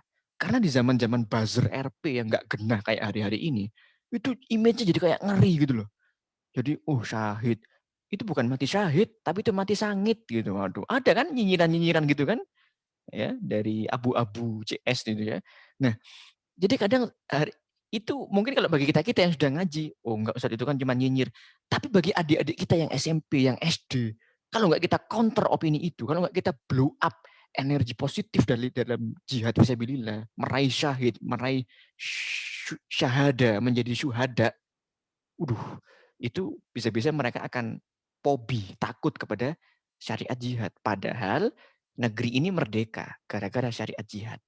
Nah, nama Ana kan HUTRI ya, namanya itu HUTRI, Hutri itu kan memang anak lahirnya tanggal 17 Agustus. Jadi HUTRI. Saya yakin di Makassar, di Sulawesi, di Banjarbaru, di Banjarmasin, di Aceh, nama saya ada itu di kantor-kantor bupati, di kantor-kantor kecamatan, di jalan-jalan, HUTRI gitu ya. Kebetulan saya lahir 17 Agustus. Ketika saya mondok dulu oleh gurunya ditanya, oleh Ustadz ditanya, "Akhi, saudaraku, nama antum ini kurang islami, tolong dong cari namanya lebih islami." "Oh, nah Ustadz, insya Allah Ustadz." Besok paginya ditanya lagi, "Gimana udah nemu?" Krik krik krik krik gitu, belum nemu aslinya, tapi anak alibi aja modusnya. "Oh Ustadz, insya Allah sudah nemu." "Siapa?" "Tetap Hutri." "Lu kok tetap?" "Iya Ustadz, tapi ini islami." "Kok bisa?" "Iya, HUTRI, hidup untuk tegakkan risalah Islam." Yeah. Karena memang anak lahirnya 17 Agustus. Nah, 17 Agustus itu nggak mungkin ada HUTRI kalau tidak didahului dengan jihad-jihad para syuhada Nusantara yang berjuang dengan keimanan yang kokoh untuk melawan kafir penjajah Belanda ataupun Jepang. Ingat ya, dia bahasa halusnya itu kafir ya. Dan itu semangat jihad. Dan Masya Allah, hingga hari ini barokahnya adalah negeri kita dapat mengalami kemerdekaan ya fisik ya. Meskipun nanti PR kita adalah kemerdekaan ekonomi, kemerdekaan politik, kemerdekaan pemikiran, itu PR kita. Tapi ala kulihal, jangan takut untuk syahid, jangan takut dalam terma bab jihad, terus li'i'la iddin li'i'la kalimatillahi azza wa jalla. Hadza wallahu a'lam bissawab. Saya kembalikan kepada moderator. Masya Allah, rasanya sangat jelas sekali, Zat. Oke, karena itu tadi pertanyaan terakhir, Zat. Ini masuk yang selanjutnya. Tadi kan sudah Anda sampaikan terkait dengan giveaway pada malam hari ini, dan ada mungkin 2 orang di sini ya yang beruntung mendapatkan giveaway dari tim yang haji. Di sini mungkin Anda sebutkan ya namanya, nanti bisa diketikkan di kolom chat apakah masih hidup, maksudnya apa hidup, apakah masih bertahan di ruang Zoom ini. Yang pertama itu ada Saudari Prilly dan Saudari Hilma. Bisa diketikkan di kolom chat apakah masih ada di room Zoom ini, room kajian.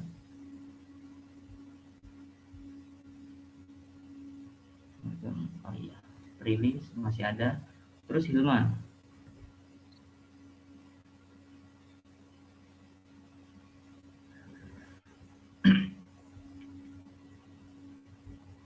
Hilma. Oh iya, Hilma. Ada? Logis, masih ada. Jadi teman-teman yang mendapatkan giveaway tadi, silakan teman-teman untuk DM ya di akun IG-nya Yuk Ngaji BJB bahwa Kak saya yang mendapatkan giveaway kajian pekanan. Jadi silakan mengkonfirmasi ke panitia di IG-nya Yuk Ngaji BJB. Nah, untuk yang terakhir itu yang tag di IG baru satu loh, satu orang aja yang baru. Oh iya Kak. Yang lainnya ditunggu. Ya, diingatkan lagi ya. 50-an, 60-an. Bisa screenshot atau berupa video ya teman-teman semuanya, video di HP-nya atau di mana. Kalau itu udah kita repost, pasti selalu di repost. Nah, jadi di tag ya di story-nya masing-masing ya di IG @yukngajibjb dan @Ustadz Hutri. Nah, ditunggu ya teman-teman semuanya.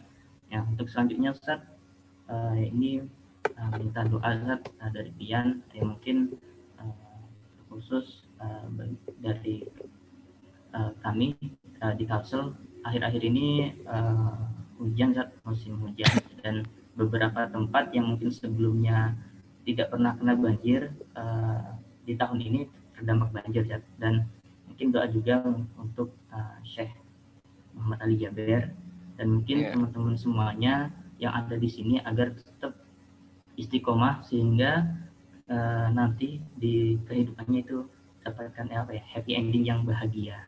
Amin. Ngomong-ngomong soal Syekh Ali Jaber, insya Allah besok siang anak ada live streaming YouTube membahas tentang 4 hikmah misterius di balik wafatnya Syekh Ali Jaber. Nanti bisa diikut di YouTube-nya Majelis Gaul, itu bukan di Zoom ya, tapi di YouTube itu besok siang ba'da Jumatan. Nah, kita akhiri dengan doa teman-teman sekalian, kita tundukkan akal dan tundukkan hati kita ke hadirat Allah Subhanahu wa taala. A'udzubillahi minasyaitonirrajim. Bismillahirrahmanirrahim. Hamdan syakirin hamdan na'imin hamdan yukafi'u mazidah. Ya Rabbana lakal hamdu kama yanbaghi li jalali wajhika wa 'azimi sultanik. Raditu billahi rabba wa bil islami dina wa bi Muhammadin nabiyya wa rasulah. Ya muqallibal qulub tsabbit qulubina ala dinik. Ya musarrifal qulub sarrif qulubina ala ta'atik. Rabbana ظلمنا أنفسنا وإن لم تغفر لنا وترحمنا لنكونن من الخاسرين. اللهم إنك تعلم أن هذه قلوب قد استمعت على محبتك والتقت على طاعتك وتوهدت على دعوتك وتأهدت على نصرة شريعتك فوثق اللهم ربيطاتها وأدم مدها وهدها سبولها واملأها بنورك الذي لا يخفو واسر صدورها بفيض الإيمان بك وجمل التوكل عليك وأهيها بمعرفتك وأمتها على شهادة في سبيلك نعم المولى ونعم النصير. ربنا آتنا في الدنيا حسنة وفي الآخرة حسنة وقنا عذاب النار. سبحان ربك رب العزة عما يصفون وسلام على المرسلين والحمد لله رب العالمين. بحرمة الفاتحة.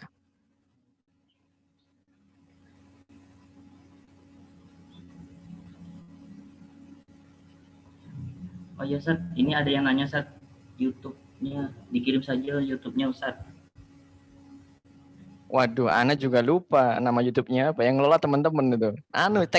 Cek aja di Instagram. Nanti di Instagram, di story, insya Allah selalu Ana infokan dan nanti ada linknya. Jadi ada apa yang swipe up itu? Swipe up. Yeah. Nah, tinggal di swipe up, langsung tersambung. Oke teman-teman semuanya, ini ada satu informasi lagi ya. Bagi teman-teman semuanya yang ingin mendapatkan giveaway. Jadi kami masih mempersiapkan beberapa giveaway. Jadi di sini ada syarat-syarat yang mungkin teman-teman semuanya agar dapat giveaway-nya. Yang pertama yaitu teman-teman semuanya harus mengikuti akun Yuk Ngaji BJB, akun Instagram ya. Terus teman-teman semuanya bikin judul resuman itu happy ending, terus beroleh @Ustadz Putri. Nah, terus kemudian upload resuman tersebut ya, resuman tersebut di IG story IG-nya teman-teman masing-masing. Jangan lupa ya di tag tadi @yukngajibjb dan ikuti IG Yuk Ngaji BJB. Dan insya Allah untuk pemenangnya akan kita share di story-nya IG Yuk Ngaji BJB. Nah, mungkin itu saja ya yang bisa Ana sampaikan. Mungkin Ana nggak menyimpulkan ya Ustaz ya, takutnya nanti malah salah kaprah gitu Ustaz, apa yang mungkin telah Pian sampaikan tadi gitu kan. Oke. Jadi itulah tadi pertemuan kita pada malam hari ini, kajian pekanan Yuk Ngaji Banyak Baru. Jadi teman-teman semuanya yang mau ikutan di kajian pekanan selanjutnya, silakan teman-teman semuanya mengikuti akun Yuk Ngaji BJB. Nanti akan insya Allah akan kita informasikan beberapa agenda-agenda yang ada di Yuk Ngaji Banyak Baru itu sendiri. Mungkin dari Ana mewakili teman-teman tim Yuk Ngaji Banyak Baru meminta maaf ya atas kesalahan mungkin atau ketidaknyamanan dari teman-teman semuanya. Semoga apa yang mungkin disampaikan oleh Ustaz Putri tadi itu bermanfaat bagi para peserta malam hari ini, terkhususnya mungkin Ana sendiri dan tim Yuk Ngaji Banyak Baru. Dan semoga di lain kesempatan kita bisa bertemu kembali ya Ustaz ya, entah di kajian mana gitu. Semoga kita bisa bertemu kembali. Amin. Dan semoga kita nggak hanya berkumpul di dunia saja, semoga juga Allah pertemukan kita di surganya kelak. Amin ya Allah. Amin. Ainal mutahabbun ya bijalan. Dari Ana, salah hilafnya mohon maaf. Mungkin untuk mengakhiri kajian malam hari ini, sama-sama kita beristighfar 3 kali. Dan doa kifaratul majelis.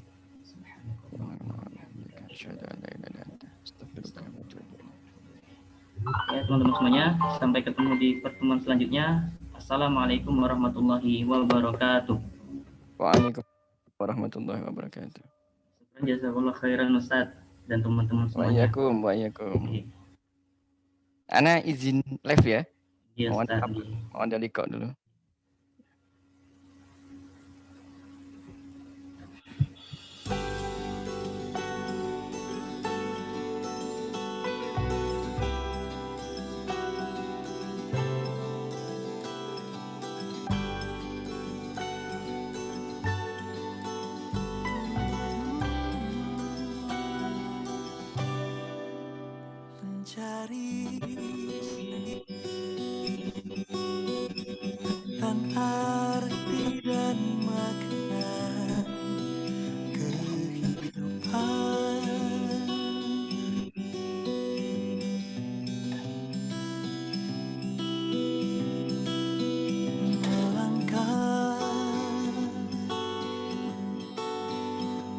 dengan hati dan jiwa penuh tanya.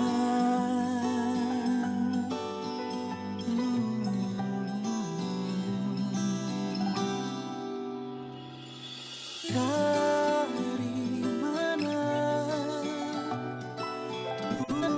untuk apa, dan akan kemana?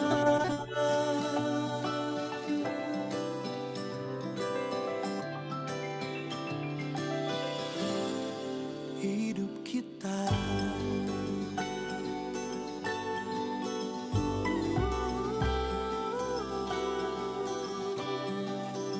dan kini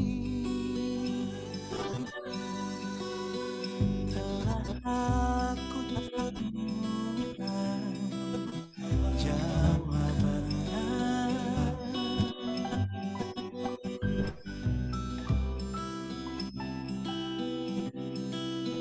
Kini ku akan langkahkan kaki meraihnya.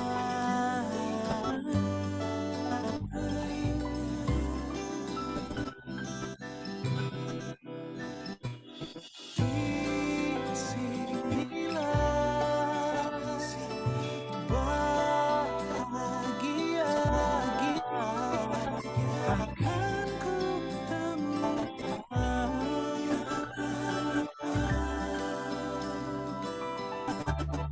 Hingga jikalau